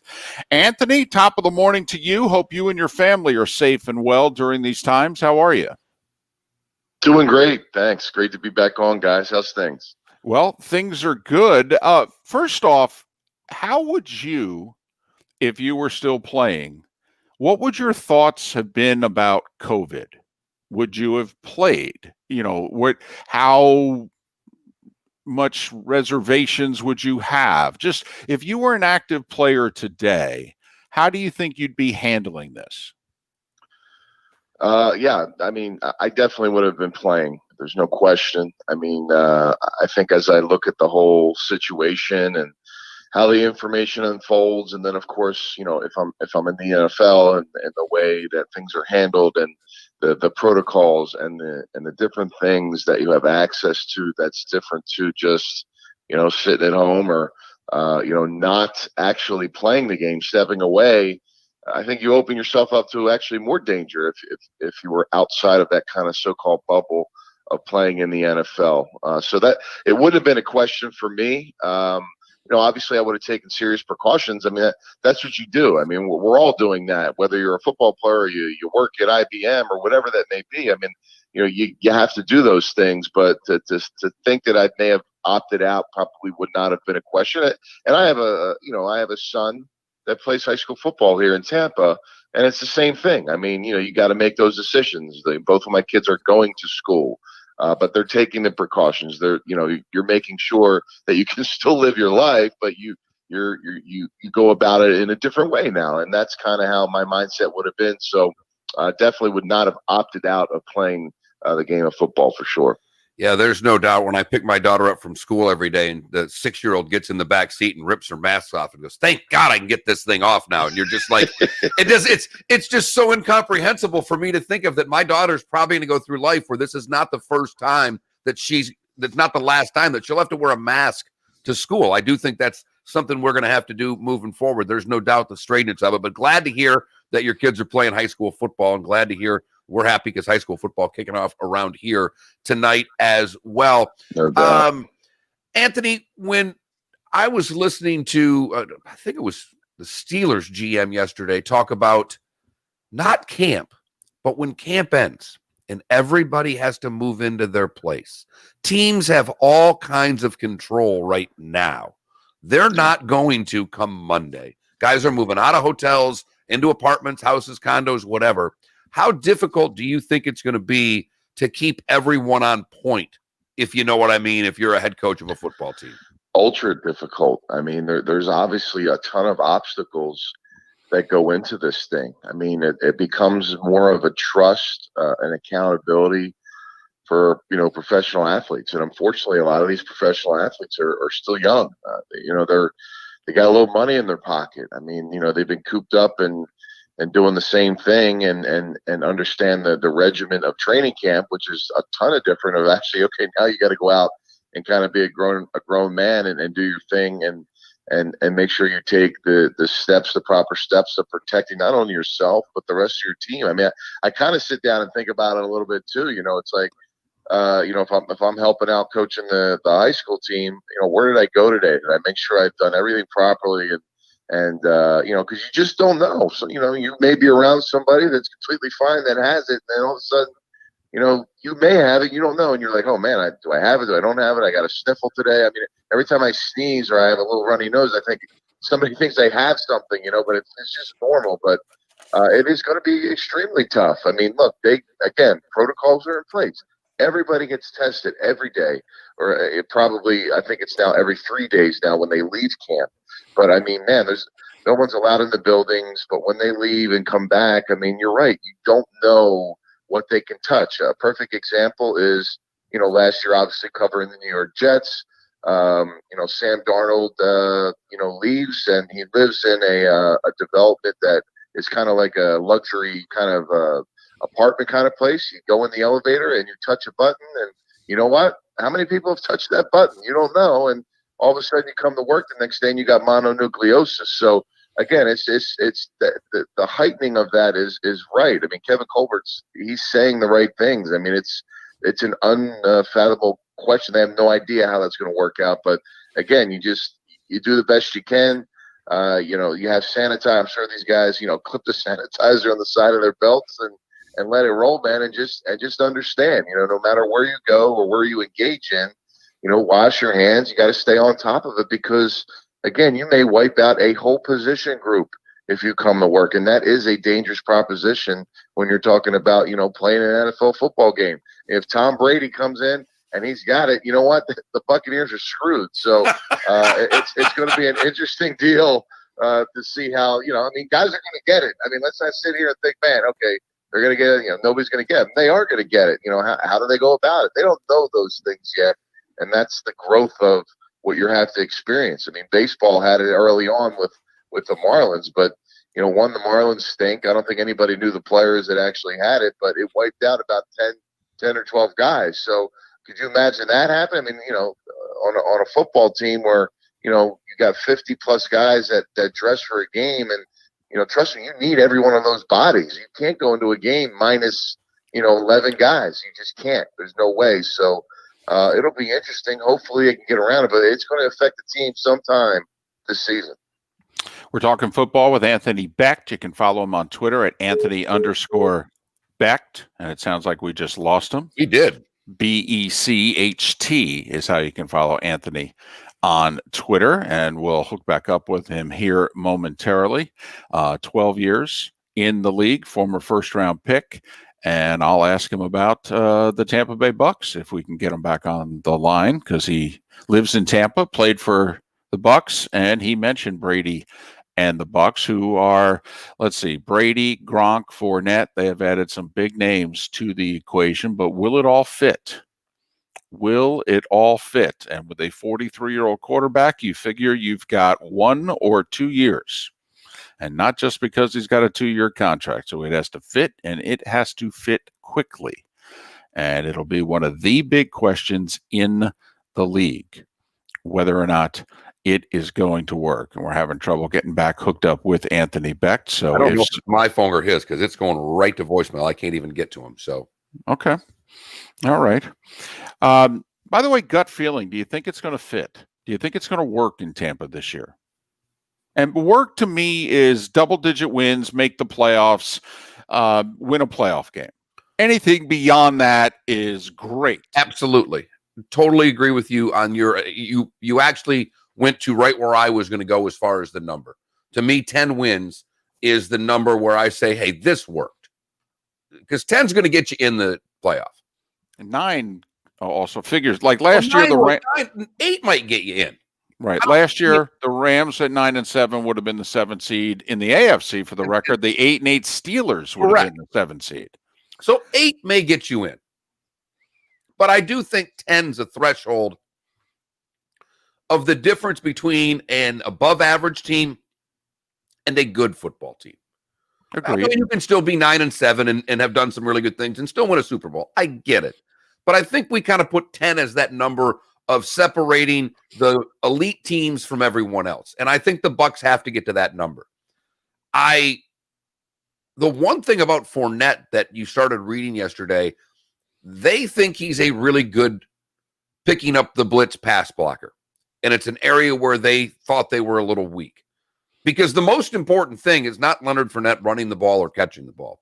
The most important thing for the Tampa Bay Buccaneers is keeping Tom Brady upright. That's it. Keep the old guy on his feet. Don't let him get hit. And I still don't know enough about that offensive line to give it a complete stamp of approval. But I like the fact that they think Fournette can help pick up some guys. They've got 600 tight ends to chip somebody and try to do some things there.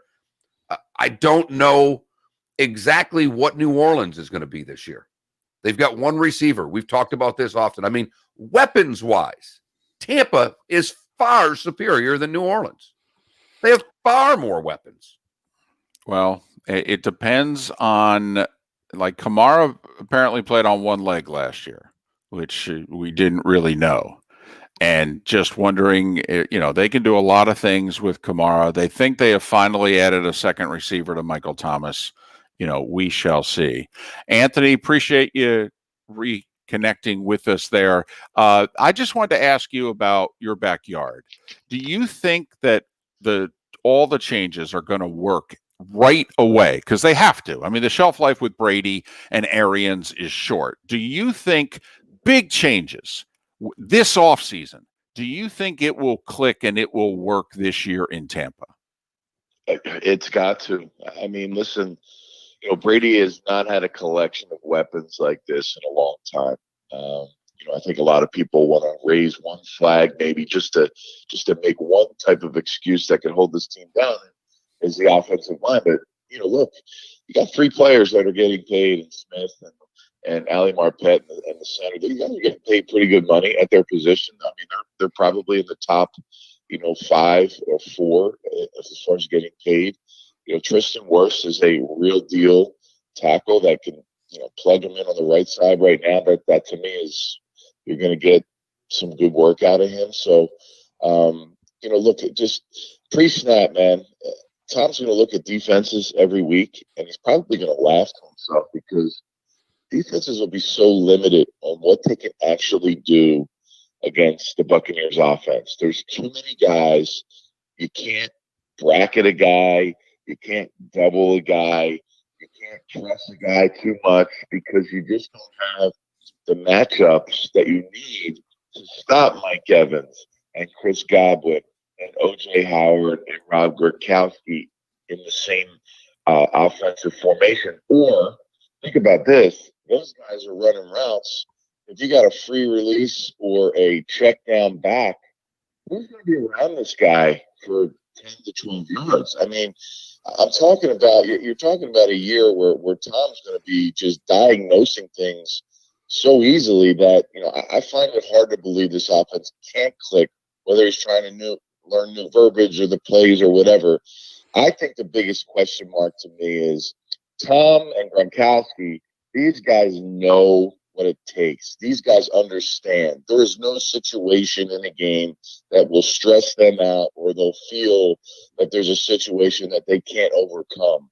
The players that are on the Bucs outside of them, they've had walls where they've hit during the season where they haven't been able to take the next step. They don't know what it feels like to take the next step or or win a lot of those decisions or situations in a game that, takes you over the top. And that's the expectation level that Tom's going to have in those situations, and he's going to have that trust in.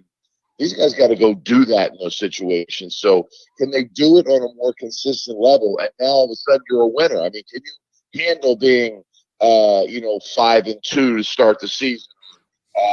Going to those big games and tight games, you got to hit a kick and you win. Because early on, to me, defenses will be kind of the showcase of the NFL. I just think overall offenses, it'll take a little bit. Teams that have advantages clearly will be the Chiefs and the Saints. Similarities, same players. But will there be a little bit of a catch-up thing for the offense for the Bucs? Yeah, there may be, but man, I'm telling you now, it's not going to be too hard for Brady to stand back there and okay, they're playing literally a cover 2. That's all they got for me because they have to. And then you bring in potentially, if Fournette starts doing anything, Ronald Jones starts doing anything in the running game. I mean, pick your poison. It's just, you can't say on paper that this team is just going to be good. They literally cannot fail. They have to have a catastrophic, they lose their whole. Look, we go back to the COVID. COVID wipes out the offensive line. That's literally the only thing that can stop this offense going into the season. Boy, Bucs fans got to be fired up hearing that type of news. When you mentioned that about defenses being ahead, since you're doing Jets pre and post, and I'm guessing you're pretty aware of that division, does that give the Bills? I mean, this is the Bills' year to win the division. We know that. But until proven otherwise, the Patriots are still the Patriots. But the Bills have a rock-solid defense. So do you look at a team like the Bills right now and go, they have a huge advantage early in that division because of where you see defenses in comparison to offenses? Absolutely. The Jets are, got a lot of new pieces, some young receivers, and guys are nicked up in camp and they're not getting the time they need. What's that? Advantage, Bills defense, for sure. They play opening day as well. So, expect to be a low-scoring game. And, that's what they'll bring to the table. That'll give them an advantage. The Patriots, again, I'm very interested to see in that division how New England does. I mean, everything you hear out of camp, is it a lot of hype talk? Or is there truly is Belichick's been outspoken about this guy?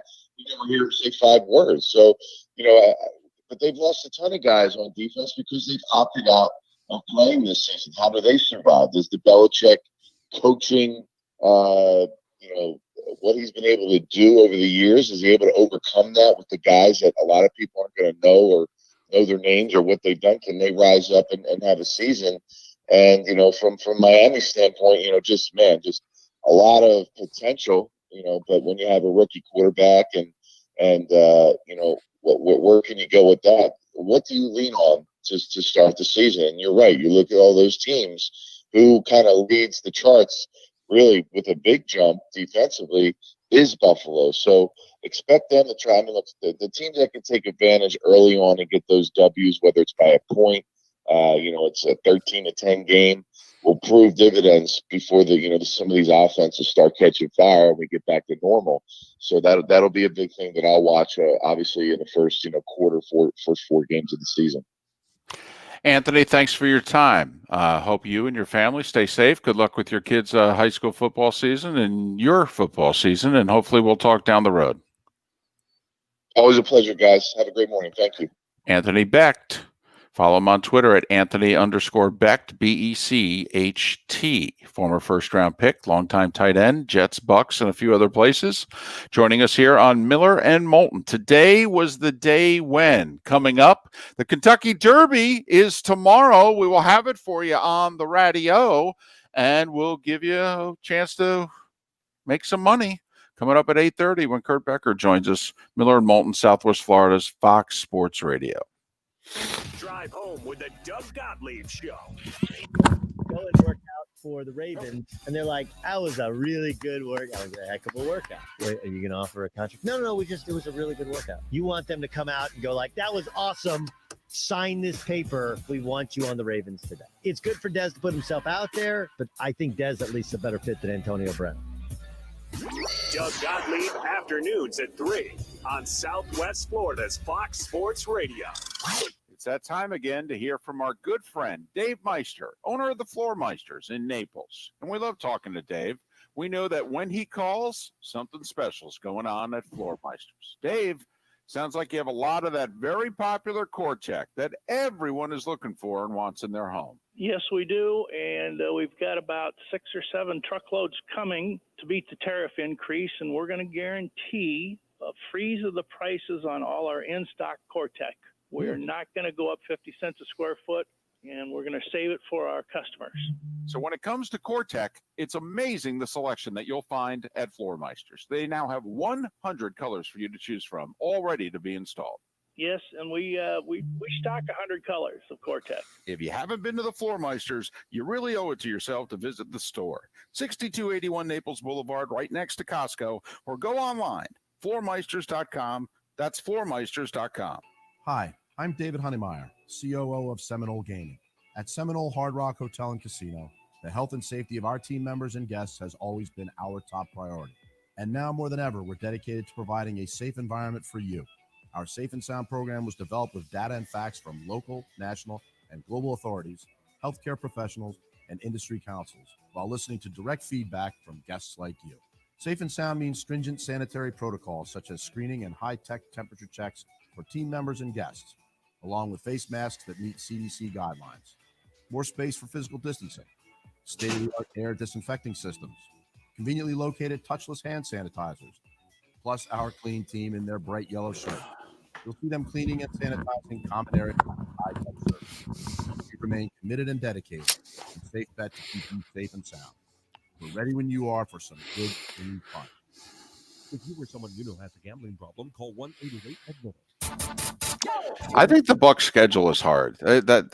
Yes, that's my You're gonna fear. play Minnesota and Green Bay and Kansas City and Denver. Right. I mean, Right. The crossover divisions are the NFC North, the AFC West. They play 5 primetime games. They play 5 games in short weeks, and they're going to be a marked team this year because of Brady. So, Our expert medical staff. now I still think they're going to find a way to win 10 games. Guys, if you're suffering, But we can fix it.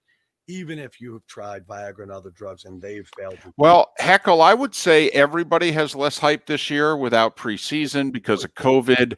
I actually think it's been a pretty low key We know that here. 6-week build up to the NFL season here. Well, what you want to hear is wow. We at mymensclinic.com have helped thousands of men just like you, thousands more nationally. We can make one simple guarantee, and we do. See our licensed medical staff. If we can't show you positive results during that first appointment, that appointment is free. Guys, let's get the wow back in the bedroom. Guys, let's book online at mymensclinic.com or call 239-307-0125. That's 239-307-0125. Again, mymensclinic.com. Brett AC is growing and needs qualified AC install technicians now. Don't sweat. Call Brett. This is not a sales job. If you feel like you're the best of the best, then Brett Air Conditioning wants to talk to you. Maybe you're not in the business, but know someone who is. Please tell them about this great opportunity. Great pay. Great We are fine. Work Knee environment. brace, how are you? On bonus. They're an equal opportunity employer. So if you I know I got to answer your email. I will. I promise. Ideal candidates must be experienced, hold an EPA card, pass background check, have a valid driver's license with a clean driving record, and But it's September call Brett. and we're busy. September. Yep. 3633. That's 239. All right, we'll get right to this. 3633. Yeah, no Apply kidding. online at brettairconditioning.com. I don't have that much. Don't worry. A lot of birthdays. Okay. A lot of good. Actually, there's a lot of good stuff today. Son of a bitch. Got 3 minutes. Thanks a lot. Now back to Miller and Moulton. This is Miller and Moulton. You're live. Miller and Moulton, Southwest Florida's Fox Sports Radio. Since we are pressed for time, let's get right to it. Time now for Miller and Moulton's Today Was the Day When, giving you the history of today's date so you're a beacon of useless knowledge around the office. Useless, but a lot of fun to talk about. This is Today Was the Day When, Fox Sports Radio and FoxSportsFM.com.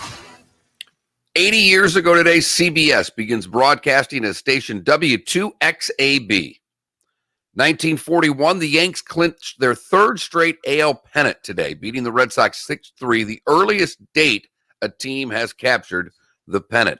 1950, the first super speedway. Darlington hosts the Southern 500. Johnny Mance wins in a Plymouth, David, just to let you know. Nice. 1951, NBC becomes a 61 coast-to-coast network, and the first transcontinental TV broadcast is Harry Truman addressing the opening of the Japanese Peace Treaty Conference. 1965, Help, the Beatles. They are number one again. What else is new? 1972, for the first time, we heard David Moulton, come on down. You're the next contestant on The Price is Right. 1985, Gary Carter hits 2 home runs, ties an MLB record of 5 home runs in 2 games for a catcher.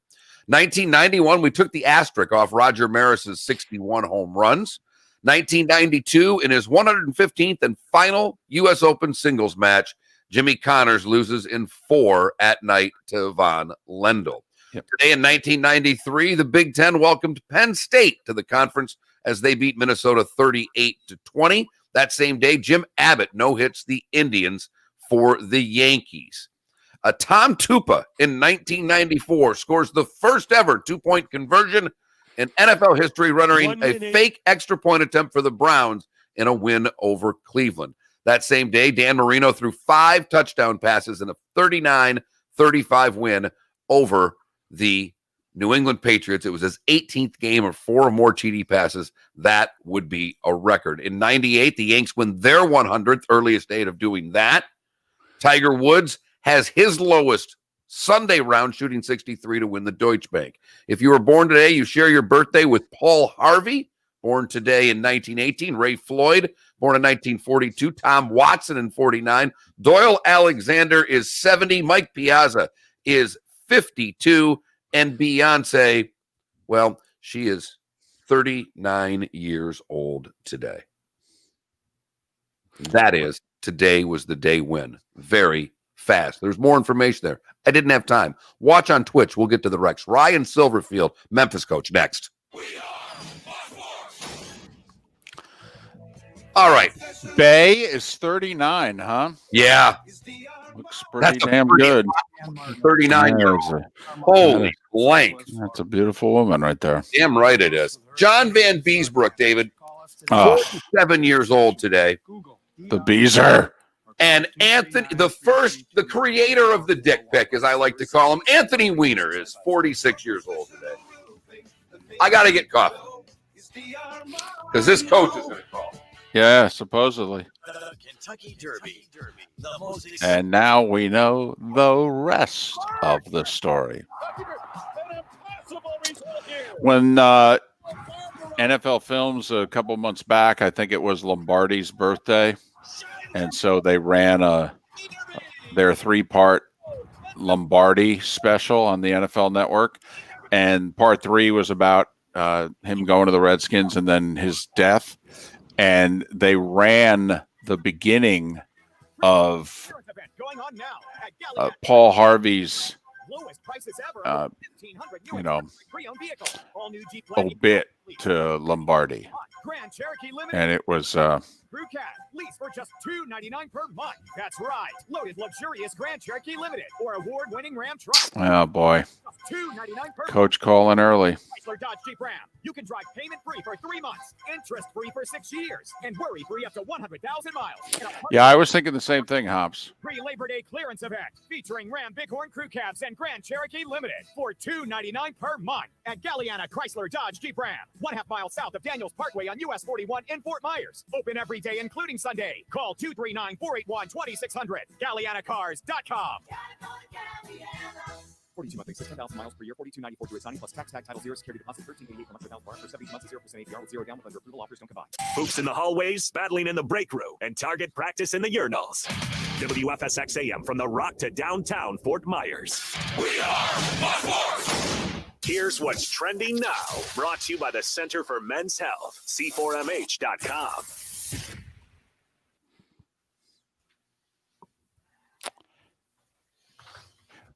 He called, so hopefully he'll call back.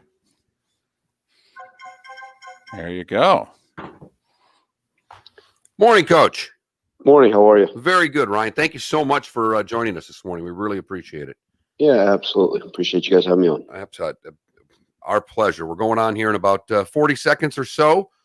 David goes first. I'm Mark. I go second. Best of luck, not only tomorrow, but all season. Stay healthy, and hope everybody stays safe, and you have a hell of a year. Appreciate it, man. Thanks so much.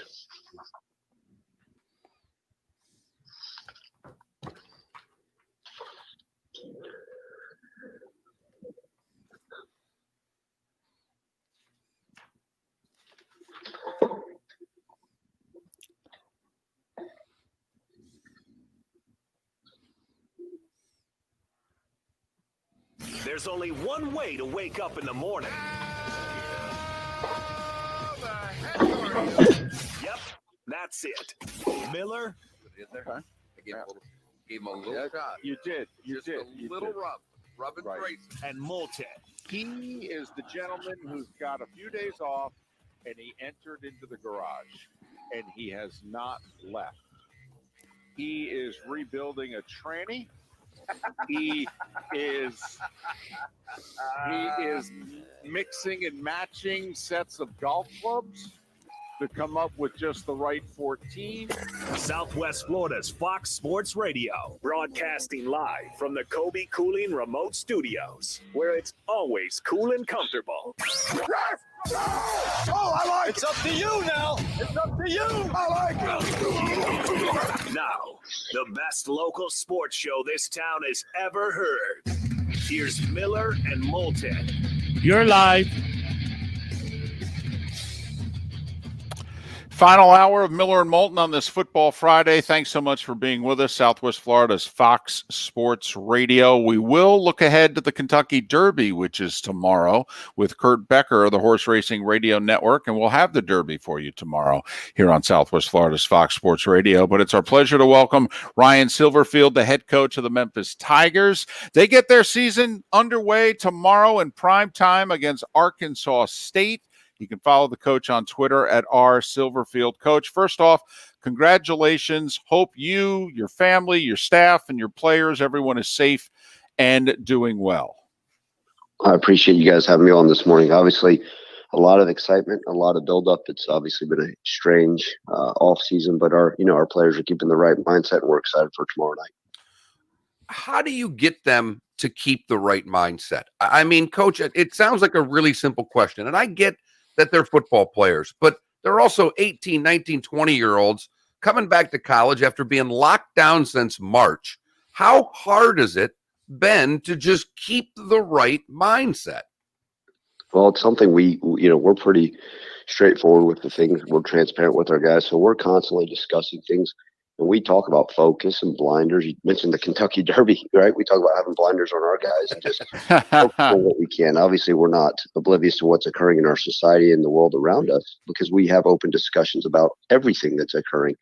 But, I just talked to them. We take this one day at a time, right? I mean, we've come off the field and, all of a sudden we heard the Mountain West wasn't playing. And then we hear about these things. But, I tell them we're enjoy this moment, enjoy every opportunity we get to be on the practice field, to be around each other in a safe environment, because these are rare. We're the fortunate ones. So you're right. 18 to 22-year-olds to keep their focus is hard enough, much less with everything that's occurring. But I'm proud of our guys. They've taken the right approach, and they love football. And, they understand the protocols that need to be in place in order for us to be out there on Saturday night. Obviously, everybody's in the same boat. But, you've been coaching 20 years. You know what it feels like to feel ready. How close to feeling ready do you feel that you are this year with the offseason and the camp and that everybody's playing on the same playing field? But I think you know what I'm getting at. How you would normally feel on September 4th versus how you feel in terms of preparation this year. Does it feel the same? No, that's a great question. And reality of it is, I can't give you coach talk. It does not. A little bit more of a pit in my stomach this year more than normal. Partially, you don't have spring football. You come out, we had instead of having a 3-week training camp, well, with school starting earlier, a lot of schools throughout the country start earlier, so we only had 9 days of training camp. Our kids will be out of school by Thanksgiving, which is unusual, but given the circumstance of the COVID, school got pushed up. So 9 days of training camp, no spring football at all. In just now, you just talk about all the things that can occur, right? With contact tracing, with this thing. You could be down a quarter of your team in the blink of an eye, right? When I get off this radio call, I got to go we got 180 people getting antigen tests. So, you may have a depth chart, you may have a game plan, and that may even be changing here within a few hours. So you got to constantly be on your toes. You got to be changing plans. I think, like we've seen, and I've talked to our team about this, the number one thing we have to be is, fundamentally sound. I don't know if we're going to have this unique scheme that's going to be different than anything else. We just got, talk about missed tackles, you talk about proper blocking techniques, you talk about owning the football. I think those are what we're going to see, especially in these early weeks of college football, is going to be the biggest difference. So we just got to go out there and be fundamentally sound. And I'll let you know after the game if we were ready or not. Well, you took over. There's no doubt there. You took over in December with no spring ball, Ryan. How, looking back now, because you didn't get spring ball and being your first year as a head coach, hey, those couple of weeks getting ready for the bowl game last year, I would think in retrospect are a lot more important now than you probably thought they were then. Absolutely. You're right. I was named interim head coach after our championship game that night, and it's been nonstop, go get it. And it's kind of been that same deal. We always, as head coaches, going to have a sense of urgency, but obviously a preparation for the Cotton Bowl and how quickly we had to do, and then rushing to put together a staff and do things of that nature. You're absolutely right. You think about those practices and how vital those were and how important they were to the makeup of our team and the preparation that we were able to get some extra practice that some of these teams weren't. So look back, you're exactly right. You talk about those extra, 15 bowl practices. They do make the difference because you didn't have spring football. And then as you moved into the summer with what the NCAA was doing with, hours and what a lot of teams were calling OTAs with walkthroughs, you go back, and that's why I tell our guys, I'm probably try to be as good our guys as locked in as anybody in the country when it comes to details of a walkthrough, because every rep, everything's so important, because you got to make sure you're as fully prepared as you can. Were you surprised when your star tailback, Kenneth Gainwell, opted out? Or since you've obviously been around him now for 3+ years, the family dynamic in which his family has had 4 members pass away because of COVID. Did you think that, this was kind of a possibility before it became reality? He's a young man that I think the world of on and off the field. And, I never did I expect it to come? No. But I support it 100%, especially given his situation. And I have his back, just like I do any of our players, for whatever reasons. There's guys throughout the country opting out for a variety of reasons. And he's a young man that, like I tell all of our guys, their health, their safety is my number one concern. It always will be. That's why I was hired here to do that, first and foremost, along with winning football games. But whatever reasons they choose to opt out, and we're seeing it a variety of reasons, like I said, throughout the country. But I support the young man. I wish him nothing but the best in his future endeavors. Your quarterback, Brady White's a senior. You mentioned, this a lot of guys coming back off of a really good football team, but I would think in your first year as a head coach here, having a senior at the quarterback position, quarterbacks are another coach. They have to be, even at the collegiate level. And I would think having a senior has to be critically important to this offense. Absolutely. Well, Brady White, anybody knows him knows he is like having another coach, especially on the field, because he's a young man that pretty much lives up here at the offices. He's mature. He's smart. He understands what we want to do schematically. He's a leader. So not that there's been many full sleep nights, but he allows me to sleep a little bit more comfortable these days, knowing that, he's at the reins. He certainly is our quarterback, a young man that's really respected throughout our program. So having him there, to lead our team out there, to lead our offense, adds a lot of ease, because he knows exactly what he's doing. He's an accurate quarterback that does it the right way at all times. He's Ryan Silverfield. He's the head coach of the Memphis Tigers. They kick off their season tomorrow night in prime time against Arkansas State. Follow Coach on Twitter at @rsilverfield. we follow the AAC, I think, more closely than most sports talk shows because UCF, South Florida, only 2 and 3 hours away from us. We have a lot of kids who go there, alumni, et cetera. But, what does it say about your conference? I mean, you guys are a preseason top 25 team in most polls, and yet from the ranking standpoint, you're only the third best preseason team in the AAC. Life's changed in the 3+ years since you've been in the conference, hasn't it? No, no doubt about it. Right. This is year 5 for me here. And you look at our conference from top to bottom. I mean, there is no weak link. It's a powerful conference. If you think about this, guys, they had 5 teams in our conference with 10+ wins. Let me say that again: 5 teams with 10+ wins in this conference. I mean, it is a battle week in and week out. I can compare it with a lot of these other Power 5 conferences, and there's a reason why we call ourselves the Power 6, because we truly believe we can go head to head. Obviously, we fell short versus Penn State, but I don't think anybody sat there and said, "Man, this team can't compete at least a high level." And I think that goes the same for all the teams in our conference, right? I mean, tell me which team outside of our conference wants to line up against Navy week in and week out, or you look at the likes of a Cincinnati, UCF, South Florida is going to be back on the rise again under Jeff Scott. I mean, there's just a lot of talent. I mean, think about this: Tulsa. If Tulsa kicker didn't miss a field goal, we might not be on this conversation right now. So every team brings it every week, and it's a fantastic conference for sure. You mentioned a kicker. As I go through my Phil Steele book, we call it our Bible around here. The one thing he mentions is that Pete Lembo was his special teams coach of the year in 2019. In a year where you don't have the practices, in a year where, to me, defense and special teams could mean everything to you. As you just mentioned, a missed kick by Tulsa could have changed everything. How important are special teams going to be in 2020 in comparison to a normal year? I think they're absolutely vital. All right, we've got to be sound there, and it's nice to have a great coach like Pete Lembo. And we take a lot of pride in special teams here. It's kind of been what we like to hang our hat on. We're going to play our best players out there.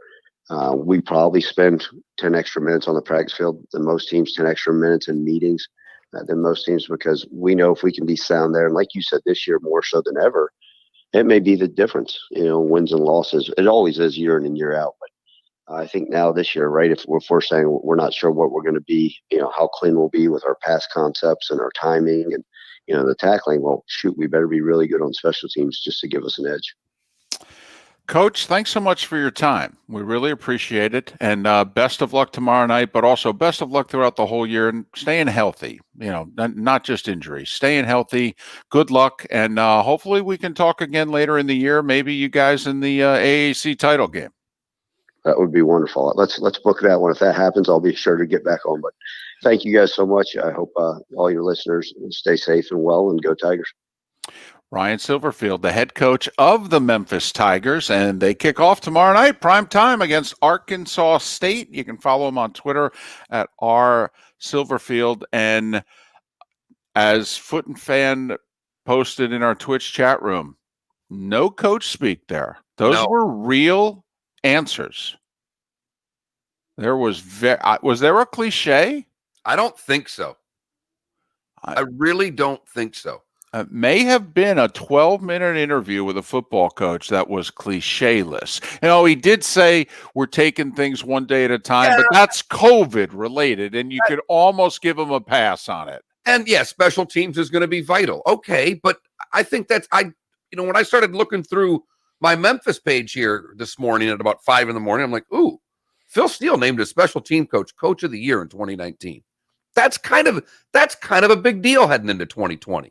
I mean, we listened to Anthony Beck in the interview before talk about how much he feels defenses are going to be ahead of offenses right now. Well, if that's the case, the Bucks getting suck up, a kicker that can make one, big deal. Memphis having a great special teams, big deal. At least it is to me, David. And Memphis did lose that running back. That's a big deal because he's a preseason all-conference kid. I mean, he's first-team all-conference in Gainwell there. But as he mentioned, Brady White, his quarterback, threw for over 4,000 yards last year. They bring back their number 1 receiver. It's a good football team. They host UCF coming off a bye. And then 2 weeks later, they go to Cincinnati. And they go to Navy for what it's worth. So even though they're in the other division than UCF and Cincinnati, they have to play both of them. Host UCF and go to Cincinnati. They play those games with, I believe it's Temple squeezed in between. So they were 25th, I think, in one poll, 26th in another. You take out the 9 Big Ten Pac-12 teams that were ranked in both polls, and basically Memphis is preseason 16, 17, 18. Right. And by the way, everybody in that conference has to play everybody. 10-team conference, they're playing 9 conference games. So no one's going to get the advantage of missing a Cincinnati, a UCF, or a Memphis, just for the record.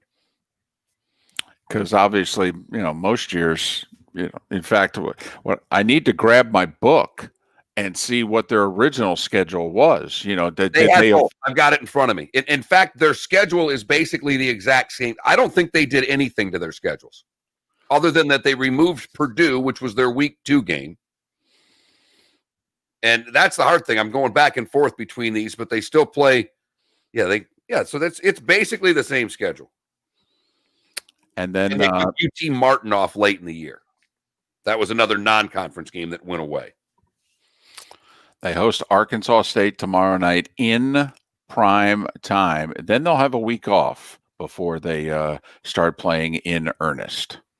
So thanks to Coach for joining us there on Miller and Moulton. We got the poll question out, didn't we? No. As a matter of fact, they do miss one because they play. I'm sorry, this is so hard to do. They play Texas San Antonio. They don't play East Carolina. So they did catch a bit of a bad break, if you know what I mean, because East Carolina's picked last. Right. ECU would be a win this year, right? Absolutely. Speaking of ECU, because I pay a lot of money to that place for my kid to get a half-assed education. Come on now. Well, no, it's not the school's fault. It's my kid's fault. Don't kid yourself. Dropped an English class yesterday. I want to kill him. I'm just what? I just had it with him. Just had it with him. I'm like, he gave me he could have got it for free a week ago, and he dropped it. Says I got to pay for this one, right? Okay, great. But he did say the president of ECU, and I brought, not to give my kid a hard time, he actually gave me real information, was talking about Miami, that they're not allowing students at the game. University of Miami is having 15,000 fans. But do you know who can't go? The students who are paying $40,000, $50,000 a year to go to that private school. Right. Miami's not cheap, kids. No. And you can't go to the Florida State game if you're a student, which, for the record, if I were a student, I'd sue the university. I'd have had a lawsuit filed immediately. What do you mean I can't go to the game? Right. Well, then in that case, then I think I should get my student fees back for the year if I can't go. You're damn right. So I talking to my kid yesterday, and he said that the ECU president came out, and they're not allowing fans at their first game that they're playing. They've already made that announcement. But the president's priorities are, he goes, I would like to make the students the first priority. We're going to make our donors the first priority. We have to. But after the donors get in, the next group that gets in at ECU is the students.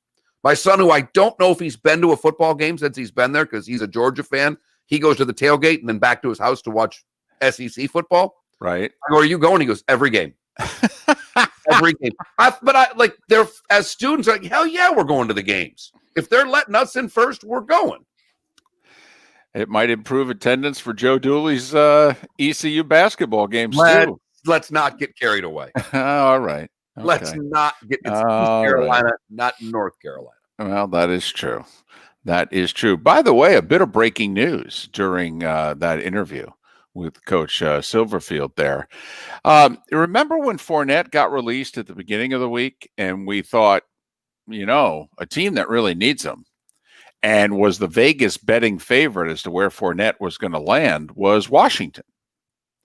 Well, the team formerly known as the Redskins have let it be known that they're releasing Adrian Peterson today. And you do have to wonder, is this the end of the road for AP, who I thought last year nearly rushed for 1,000 yards? He did not have a bad year. No, and playing behind a bad line, too. He had to grind those yards out. Those were tough in between the tackle yards for AP last year. So Washington saves $2.5 million by cutting him. They pay their other 3 backs, Antonio Gibson, Bryce Love, and Peyton Barber, a combined $2.6. Just a cash move. And as you point out, David, these are cash moves for 2021. Right. And for those that don't know, if you don't spend it this year, you can then take it with you and add it onto your cap next year. And most people are expecting next year's cap to not go up and potentially go down. And it could even go down significantly. I mean, if the NFL owners, they're sticking it to themselves in a way, because every team is then going to have to cut guys, because nobody was planning on a cap in 2021 being 20% less than what it is in 2020. But in terms of the revenue drop that they're going to have, they could drop the cap $40+ million, which would take 200 down to 160. So these teams that are releasing these players, like Jacksonville, it is strategic in that. Now, in Jacksonville's case, they're so bad, you're like, well, why are you getting rid of your only good players? But they could be making the argument, we're going to try to have as much of a cap as possible for next year. That's why we're doing it. The Patriots had all these players opt out. Well, they haven't really replaced them salary cap wise. They had over, I think, $30 million in opt-outs. Well, they can use that money next year. So in that sense, this could turn out next year anyway. And if all these players, particularly on the defensive side, come back, it's like adding 3 or 4 starters, and they helped your cap. 479-5551, 479-5551. Got one question from the today was the day when, and people always will make a comment, or when we go really old with somebody, someone said, how many of your audience even knows who Paul Harvey is? Sir, we are in Southwest Florida. 85%. What? Are you serious? How many people know who Paul Harvey are? No, I'd ask it the other way. How many don't? But, Al, more than you think now, because we're old. I guess. But, you don't, we're familiar with people that we didn't see play. We're familiar with people that we didn't see broadcast or sing or what have you. Paul Harvey's iconic there. Mm-hmm. I would think that it would. I guess it's maybe me after watching The Irishman yesterday, and there's the one scene where De Niro's in the old folks' home, and he's got a picture. He's looking at a picture of his daughter and Hoffa, and he says, "That's my daughter. Who's that with him? Jimmy Hoffa." And she goes, "Oh." And he looks at her. You have no idea who that is, do you? No, I don't. No. So there are a few out there, David, that have no idea who he is. Yeah, that's true. Paul, when was Paul Harvey last on the air? When's the last time there was the rest of the story? Paul Harvey's been dead for quite a few years. Right. Although didn't his continued along. Did it, but I understand. It wasn't the same. It just sucked. Miller and Moulton. One of our favorites. All right. The Derby's tomorrow, folks. The Derby. So you know what that means. Kurt Becker, Horse Racing Radio Network. Chance to win some money. Also, just talk about how strange this is going to be. If you thought the Belmont on time before no one in June was one thing, how about the Derby before far fewer people in September? We'll have the Derby for you tomorrow afternoon. In fact, Racing Mark is our theme tomorrow. We've got the Xfinity race, Ross Chastain, early in the afternoon. And then we've got the Derby, late afternoon. Racing is our theme tomorrow during the afternoon on Southwest Florida's Fox Sports Radio. A fate which will live in infamy. People who knock these buildings down will hear all of it. Amazing comebacks that inspired the American story. And before you know it, hey, Giro, don't even think for a second. It's not a problem, because sometimes, because these interviews, I'm not going to check text. If my mic's low in an interview, just tell me in my ear, man. You're not going to bother me. Okay. Great lives on Southwest Florida's Fox Sports Radio. A big part of enjoying a good bike ride are all the Tampa just waived Matt Gay, so Suck Up is their kicker. Didn't take long for us to do something about it. Turns out some of the best cataract surgeons in the world are right here in our area at Community Eye Center. We really care about Whoever was commenting, Seattle Slew's right there for the record. In the middle. Someone made a Seattle Slew comment during the show, right there. And we're so glad they helped us. They're excited. We share in that excitement. All your Triple Crown winners prior to the last one. Hi, this is Dr. Scheibel from Community Eye Center. My partner, Dr. Scott. Where 1919 was Sir Barton, Gallant Fox in 30, Omaha in 35. That was Peyton Manning's favorite horse. Whirl Away in 41, Assault in 46, Citation 48. Oh, Count Fleet, War Admiral 37, Count Fleet 43, Secretariat 73, Seattle Slew 77. There's your horse racing history for Pool today. need a checkup? Call the doctor, the Pool Doctor. Hi, Dr. Mark here. Your old pool pump is an energy hog and likely your second greatest user of electricity. We'll install a new Pentair energy-efficient pump, saving you over $500 a year. We're a family company, and for over 40 years, we've been doing business right. The prescription is the Pool Doctor for award-winning pool service, repairs, and unheard of $39 diagnostic calls. That's mypooldoctor.com or 239-574-1133. State certified CPC 057088. I'm a busy person. Catch the show anytime. Check out MillerandMoulton.com and subscribe to the daily podcasts. Dial star 2020. Friends, I care. Attention teachers, community heroes, both current and retired. France Eye Care would like to express their appreciation for all that you have done and all that you continue to do for the Southwest Florida community. And that's why we're offering $1,500 off bilateral. From a name standpoint, I love She Dares the Devil in the Oaks. Now, it's the fifth horse odds-wise at 20-1, but I love the name. Eligible to receive this benefit now through September 11th. Dr. Jonathan France and his expert team of surgeons want to help you experience better vision and a better life without the hassle of contacts and those steamy old glasses. Take advantage, $1,500 off LASIK. My horse who finished second in the Belmont's not running, is he? And schedule your free LASIK screening today. Thank you. Hello. Teachers and Kurt, good morning. Hey, fellas, how are you? Very good. How about yourself? All is well. Kurt, if you could see my backdrop today for the All Derby week, my grandparents used to go every year. So I've got the Kentucky Derby Triple Crown winners with Seattle Slew in the middle in the 8x10. I've got Affirmed behind me and Secretariat over my left shoulder with bottles of bourbon all over including a Jim Beam bottle from the 95th Derby. That is fantastic. I love it. That apparently my cousin broke open and drank several years ago, so it would be worth a hell of a lot more money if the bottle was still full. Nice.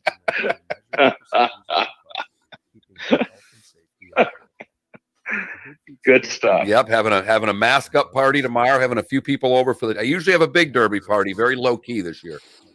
Okay. But very good. Excited nonetheless. Absolutely. The Derby is still the Derby. That's right. Even though it's the first Saturday in September. Here we go, Kurt. As always, again, thank you so much for your time. Absolutely. Glad to be with you. It's Miller and Moulton. You're live. Wait for it. 28 minutes past the hour as we begin to turn for home on this Football Friday edition of Miller and Moulton, Southwest Florida's Fox Sports Radio, streaming at millerandmoulton.com, broadcasting live on the Miller and Moulton YouTube and Twitch.tv channel, simulcasting on the Landry Football Network, also on Twitch.tv. The good, the bad, and the ugly, roughly 20 minutes away. It's a pleasure to welcome back Kurt Becker, Horse Racing Radio Network analyst. You can follow him on Twitter at Becker Trackside. Kurt, hope you and everyone close to you are doing well during these times. How are you? Hey, guys, good to be back with you. And, we're all staying healthy and working our way through this summer of 2020. How weird, special, unique is the Derby and the first Saturday in September going to be? It is different for sure. There's never been one like it. Even though there have been occasions where The Derby might have shifted around by a week or even a month. It's always been a springtime event. So first time it's ever been held in summer. First time it's ever been held on Labor Day weekend. But the main thing, I suppose, is the fact we're still going racing, and we're going to keep the tradition alive and get it run. Kurt, there's a method to the Derby. I mean, we start out with the 2-year-olds running at the end of the year at the breeders, and then we've got all the prep races, and we're doing the Tampa Downs and the Florida Derby and the Bluegrass and all these races. How screwed up was the schedule summer-wise? Obviously, we know the Preakness let off, but between the Preakness and now, what have these horses been doing when typically some are going to the Preakness after the Derby, some are not, and that's the season? Well, this has been completely different. So what has happened to all the horses, and perhaps who's gotten better from May until Labor Day weekend?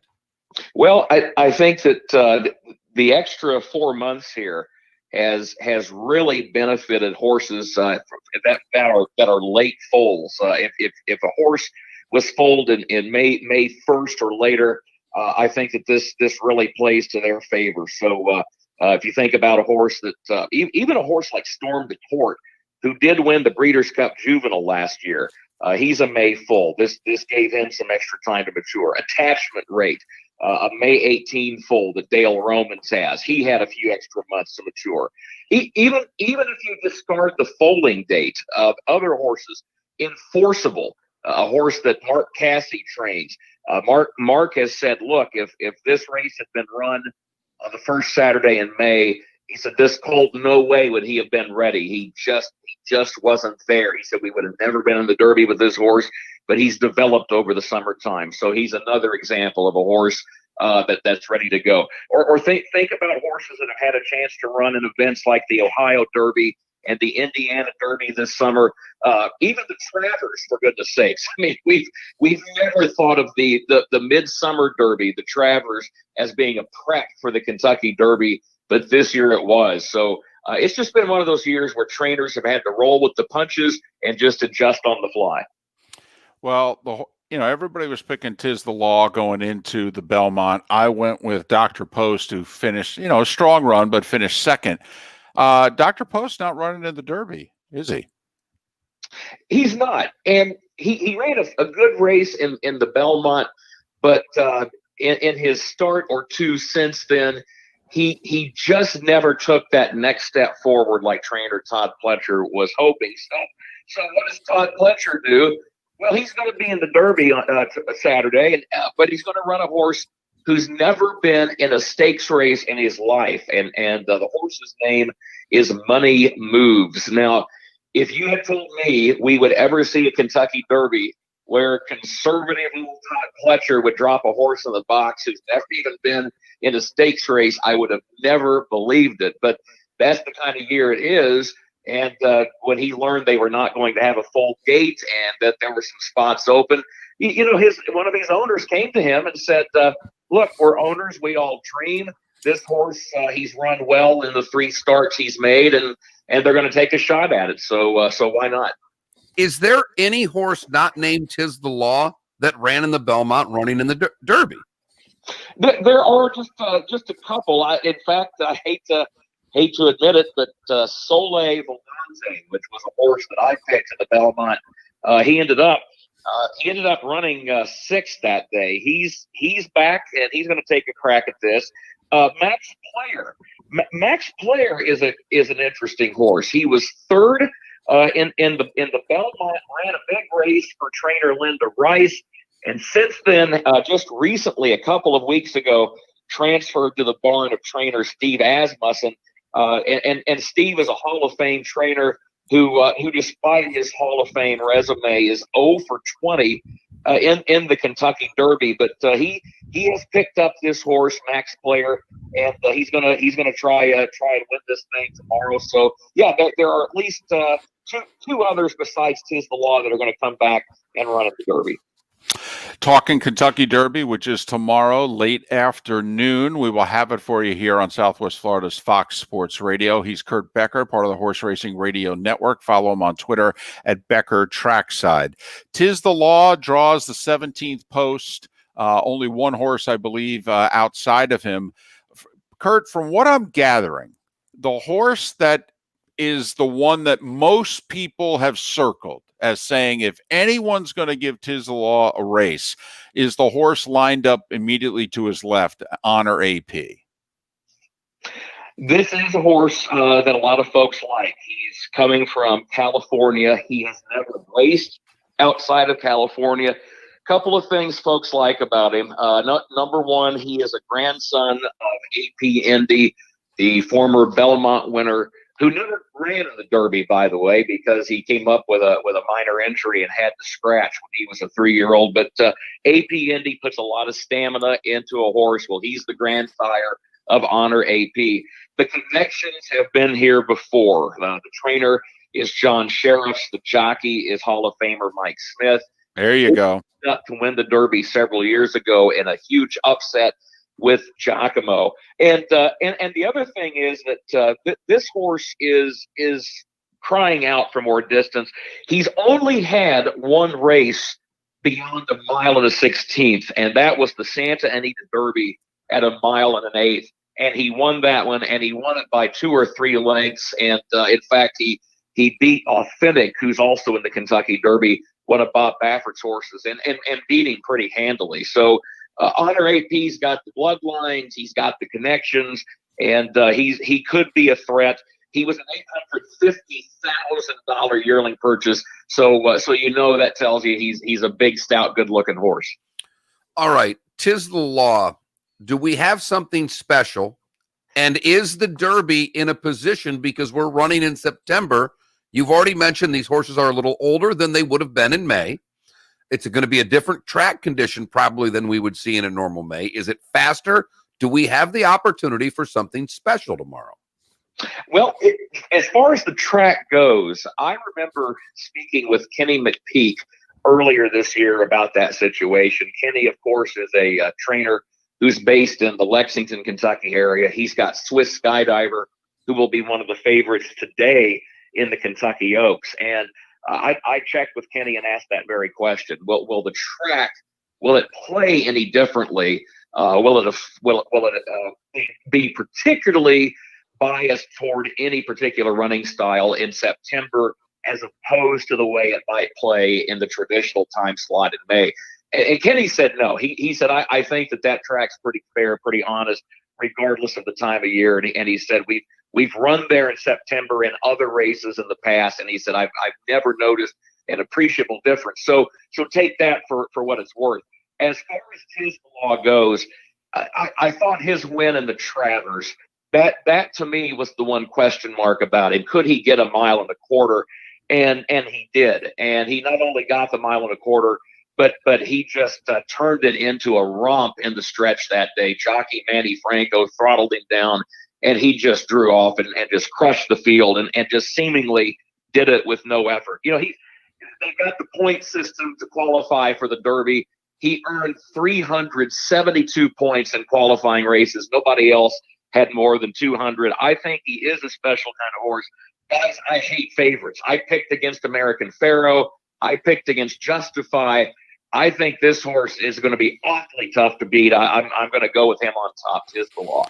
All right. If last year's race had been held under this year's conditions, we never would have had the disqualification, because the thought is that the horse heard the roar from the stands just about coming around the turn and made the move that the horse made, which caused the horse to get disqualified. I'm wondering, Kurt, you've talked in the past that, we've famous instances of horses getting spooked right before the race. And then horses also, that noise that you hear as you turn for home, which you don't hear at any other track except maybe a packed Belmont when a Triple Crown is on the line. I mean, does that make it such a different atmosphere that it could impact this race in a different way?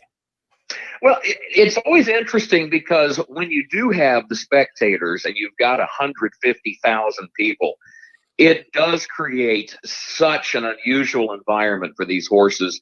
And sometimes there are horses that have seemed perfectly calm in their temperament, but they get to the Derby and you've got people lined up 10 deep around the paddock, and you've got the roar of that crowd coming out of the gate and the roar again when they turn for home. Sometimes it exposes or reveals horses that frankly just can't handle that because they get upset, they get frightened by it, and they don't want to run. They don't want to focus on business. If there's a horse who might benefit from the fact that there will be no spectators, no roar of the crowd, none of that commotion, it might be one of the 50-1 long shots on the morning line, and that's a horse by the name of Major Fed. He's bred to go the distance. He's by Ghost Sapper, who won the Breeders' Cup Classic at 1.25 miles. He's trained by Greg Foley, a guy that's got his first Derby horse ever in his career. He's a third-generation horseman. It's a great story. And Major Fed is a horse that seems like at times he can be upset by circumstances. But when he ran at the fairgrounds in the Louisiana Derby, he had his head turned sideways, gawking at something or someone when they sprung the gate latch. He never had a chance that day. He just blew the brake, totally missed it. So if I had to pinpoint a horse that maybe would benefit from this circumstance of no spectators, I might point to Major Fed.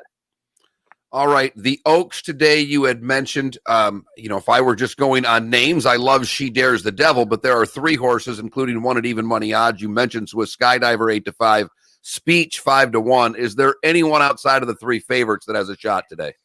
I will say this, that when it comes to Speech, Gamine, and Swiss Skydiver, I think that they really are the class of the field. I would be surprised if somebody would pop up at a price in that race today. And I will say this, if you wanted to pin me down and say, okay, then among those 3 favorites, who's your pick of those 3? I'm a Swiss Skydiver guy. Now that's maybe perhaps because she raced at Keeneland, where I call races in Lexington, and one tends to gravitate toward horses that he has watched. But I thought she ran a big race against the Colts in the Toyota Bluegrass that day. Art Collector had to work awfully hard at the top of the stretch to get past her. And I think the other key with her was she bounced back out of that race and beat her own kind, beat the fillies in the Alabama at Saratoga this summer. Saratoga is a big test. There's something about that track that's quirky, that's odd. A lot of favorites have lost there over the years. She handled it just fine. And I think Swiss Skydiver goes to the winner's circle in the Oaks today. All right. I think you said that this time you're going to go with the favorite, which you never do, and 'Tis the Law. The only 2 horses I think have a shot are Honor AP or Max Player. Anybody else you're going to put in your try there? If I were to take a shot with a horse that might be a little larger price, last I saw, the windows, of course, have opened, and the odds are now fluctuating from hour to hour. But the horse New York Traffic is one that I find interesting. He's been consistent. He's always second or third. He came up just a nose shy of authentic in the Haskell at Monmouth Park. The criticism of the horse is that. He's competitive. He can get a piece of it. He does not seem to be one of those horses who ever gets up to actually win. But I think his works at Saratoga, his workouts between the Haskell, which was back on July 18, and now, they have just been spectacular. And I think the other thing is he's well traveled. He doesn't have to take his racetrack with him. He runs well everywhere he goes. He's raced at a lot of different locations. Always gives a good account. So New York Traffic is one that I would certainly use in my trifecta and superfecta. Kurt, as always, thanks for your time. Glad to hear that you're doing well. Have a great day tomorrow, and we'll certainly talk by the Preakness. Fellas, it's always good to be on with you, and thanks again for your coverage of racing. Kurt Becker, the voice of Keeneland, Horse Racing Radio Network. Becker Trackside is how you follow him on Twitter. So he broke down, Mark. He broke down. He's finally going with a favorite. Do you know how much I love that interview? You know much I look forward to having Kurt Becker on the show. I know. Your John's is the Indy 500. Right. I don't know what your quirky sport. Yours is probably tennis. I mean, if off the beaten path, you with an Australian Open or a French Open, you lock into tennis in ways that most people do not. But mine are these three races. And obviously the Derby holds such a special place to me because of my family. My grandparents went every single year of my childhood. They would take one kid every year. And as I've told the story, my mom and dad went to one Derby. They saw Secretariat win. Why go back after that? I was going to say, it's not a bad one to go to. No. Especially since it had been 25 years since you had a Triple Crown. Well, another it's reason. the best Derby ever run. Yes. I mean, it is the one part of that race. And I know 6 people care about horse racing, but Sham, who finished second to Secretariat to every one of those races, I believe may still have the second fastest Derby time. I think now third. Okay. I think got moved to the third fastest Derby time, but yes. Right. And it's an afterthought because he didn't win. Correct. And they had 2 duels, the Derby and the Preakness, and then obviously Secretariat has the unbelievable Belmont that will be talked about for the rest of time. But they still thought Sham was going to beat him in the Derby or in the Belmont. I still think Alidar is going to chase down Affirmed in one of those 3 races in 78. That was my horse. It's all of 12. I kept picking Alidar to win. My father kept picking Affirmed. For the record, if you're a Notre Dame fan, there is a horse named South Bend running in the Kentucky Derby. It's a 50-1 shot.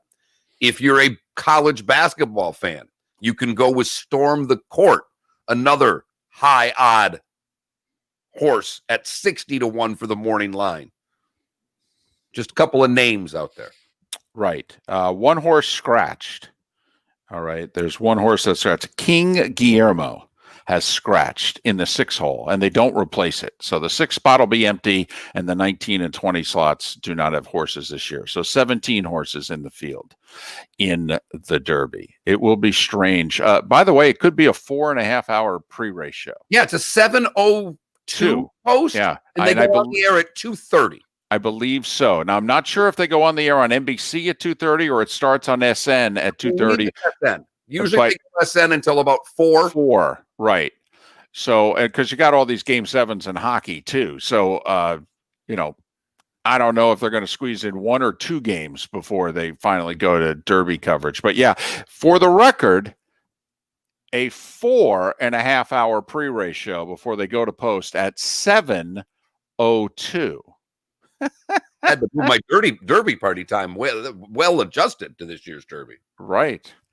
Miller and Moulton. The good, the bad, and the ugly as we put this week to bed. We are off on Monday. We will see you on Tuesday when Pat Kerwin will begin his twice-a-week appearances. Also, we'll begin our bonus Twitch hour on Tuesday with an appearance by... Whose idea was that? It's embarrassing to say whose idea it really was, actually. And it was not me. Dr. Roto will join us on our bonus Twitch hour, which begins immediately following Miller and Moulton on Tuesday on Southwest Florida's Fox Sports Radio. Welcome to the program. David? Yeah? I'm looking at what's on TV today. Do you know that Dallas and Colorado begin at 4 p.m. today? Yes, I do. Because 4 at 9, and then tomorrow you're going right from the Derby to Islanders Flyers. I mean, they're getting right out. It starts at 7:30. Race, interview, Islanders Flyers. Well, I remember one year they did that. It was the Belmont when the Rangers and the Kings were in the finals. They went straight from the Belmont. Right. Huge number. Yep. The hockey number will be enormous because the first period will get a monster for hockey. Right. Yeah, and as 6:30 tonight too, by the way. As Pierre Maguire pointed out last night, late in the Vegas Vancouver game, he goes, "It's 2:00 Mountain Time." Because they're in Edmonton, and that's the Mountain Time zone. So 4 Eastern. That's nap time on a game day. I mean, right. I want to just let you know that is full-on nap time. Right. If you play at 4 or 5, they'd be fine, but that is a really peculiar time. And it's no big deal, anything. It's only a Game 7. And also, let's be honest, since something crazy is about to happen. I heard an interview with Bruce Boudreau yesterday on NHL radio, in which Boudreau, he was talking about this Vancouver goalie, in which somebody asked him, well, this guy can't do it again. And he laughed and he said, hey, guys, we were up 3-1 in a series, and Halak made 113 saves over the course of 3 games, and we got eliminated. Okay. He goes, trust me. Okay. This is only a goalie getting hot for 4 or 5 days. He goes, trust me. A goalie can still seal a series at 3-1. You're happy. Offer valid for a limited time during regular breakfast hours at participating Hardee's restaurants. Tax not included. Price and participation may vary. Hardee's presents the new spicy Western bacon. But boy, I'll tell you, if you're Colorado or Dallas, the fact that there's the possibility that you could face Vancouver in the conference finals, holy blank. Do you realize, let's just say somehow, some way, my guy gets it done today. Betsy went from almost being fired, theoretically, if they lose Game 5, to if Vancouver wins, he might just have He might coach in the finals. Although he's down to his 3rd and 4th string goalies. Tell you what, though, could he possibly get one of his top 2 back if they keep playing long enough? Did you see what happened in the Flyers-Islanders game last night? Oscar Lindblom played for the Flyers. He's the guy who had blood cancer back in December. And so Vigneault throws him out on the ice during a stoppage in play. The Islanders will not line up and take the faceoff. They all did the stick tap. The bench, the players on the ice, and everything. And then once they did it, the Flyers teammates did it. Really cool moment by the Islanders players. We're still finding a lot of roofs with hurricane and windstorm damage. Call us today for a free inspection. Google DRM Roofing or call 239-332-1441. I'm still pissed at Horse Racing Trenton for I had a Derby winner last year. I had a ticket in my hand and everything. Unbelievable. Hi, I'm David Honeymeyer, COO of Seminole Gaming. At Seminole Hard Rock Hotel and Casino, the health and safety of our team members and guests has always been our top priority. And now more than ever, morning, Seth. Safe environment for you. Our safe and sound. You're a little late, Seth. No Alabama this morning? By the way, what game was that? Because I don't know. What game was on your T-shirt? I didn't look at all the responses. While listening to direct feedback from guests like you. Safe and sound means stringent sanitary protocols such as screening and high-tech temperature checks for team members and guests, along with face masks that meet CDC guidelines. More space for physical distancing. State-of-the-art air disinfecting systems. Anything? Bueller? Plus our clean team in their bright yellow shirts. You'll see them cleaning and sanitizing common areas and high-touch surfaces. We remain committed and dedicated. Thanks for that heads up, Seth. Safe and sound. We're ready when you are for some good, clean fun. If you or someone you know has a gambling problem, call 1-888-ADMIT-IT. From the best headlines. Now, could you answer my question? Since you're breaking into our chat room to pump your show, what the hell was your T-shirt? This is Mark Miller's Good, Bad, and Ugly on Fox Sports Radio. You're live. For the good today, we go to Virginia, where Tony Miles of South Boston, Virginia, told lottery officials he bought 20 tickets for the August 22 Pick 4. Each ticket had the same number combination, 1929. The tickets purchased from a grocery store matched all 4 numbers. It earned him a $5,000 top prize times 20. That's a quick $100,000. Way to go, Tony Miles. Because I think most of us, if we got 20 tickets with the same numbers, would be like, you did this wrong. Send these suckers back. For the bad, we go to New York, where a woman finally found out why her marriage ended so abruptly. She was stunned when she saw a New York Times announcement about the wedding of Robert Palmer and Lordy Malillan. They met at a New York sports gym in January 17 and married in a small ceremony in front of 25 people. But Nikita Moreno claims that Robert was still married to her at the time that she started dating the new girlfriend. According to the Times article, the couple started the relationship in 2017. It also said he'd never been married. That was news to me because I was his wife in January of 17.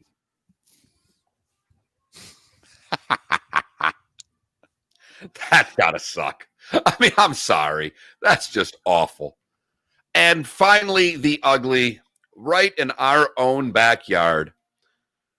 Randy Romanoff wins the award for worst human today. She is a 31-year-old who lives in Cape Coral. And Oh, yes, she the does. Lights for Layla, a charity that aimed at buying lights to make bus stops safer in Lee County following the terrible, tragic hit-and-run death of Layla Aiken. Well, she was arrested on fraud charges because she set this whole thing up. Nonprofit fundraisers, in-person events, raised over $70,000. And let's see. She paid some attorneys off. She spent a lot of cash. She bought an Xbox, went to the Diamond Head Beach Resort for a weekend, among other things, and basically used it all for herself. There is a special spot in hell for you, lady, when you take advantage of something like that. That is the good, the bad, and the, man, are you a word I can't say, ugly. Brought to you today for the final time this week, David, by the Florida Firecats. Arrogance usually reserved for successful franchises. Once again, we're using defunct sports teams and or businesses to sponsor our segments. That's until we get current ones to do so. So all kinds of options available for sponsorship on the show. I think we have been pretty consistent of letting you know that. Today's cutdown day in the NFL, so you're going to hear a lot of news of that. Washington reportedly letting go of Adrian Peterson. The Bucs have decided Ryan Suckup is going to be their kicker. They let go of the guy they drafted last year. Also, they're getting rid of their special teams captain from a year ago, Ogunbowale. He is being let go. They figured the Fournette signing, since he's a running back, it's just one too many, so they're letting him go. But today's, cut down day by today. Pay attention to that around the National Football League. Game 7, Colorado in Dallas, is 4 p.m. today. Right. That's 2 Mountain Time. That's when all of these players should be taking a nap. Right. It's, fall asleep during Days of Our Lives type of time. Sluggish first period. Whatever team can come out with more juice might win this sucker. Colorado's won 2 in a row to force a Game 7. Our buddy Jared Bednar is coaching the Lance. We are rooting for the Lance. Hard. And our buddy Seth Everett joined the Twitch chat room to let us know that he has sports collectibles expert. Right.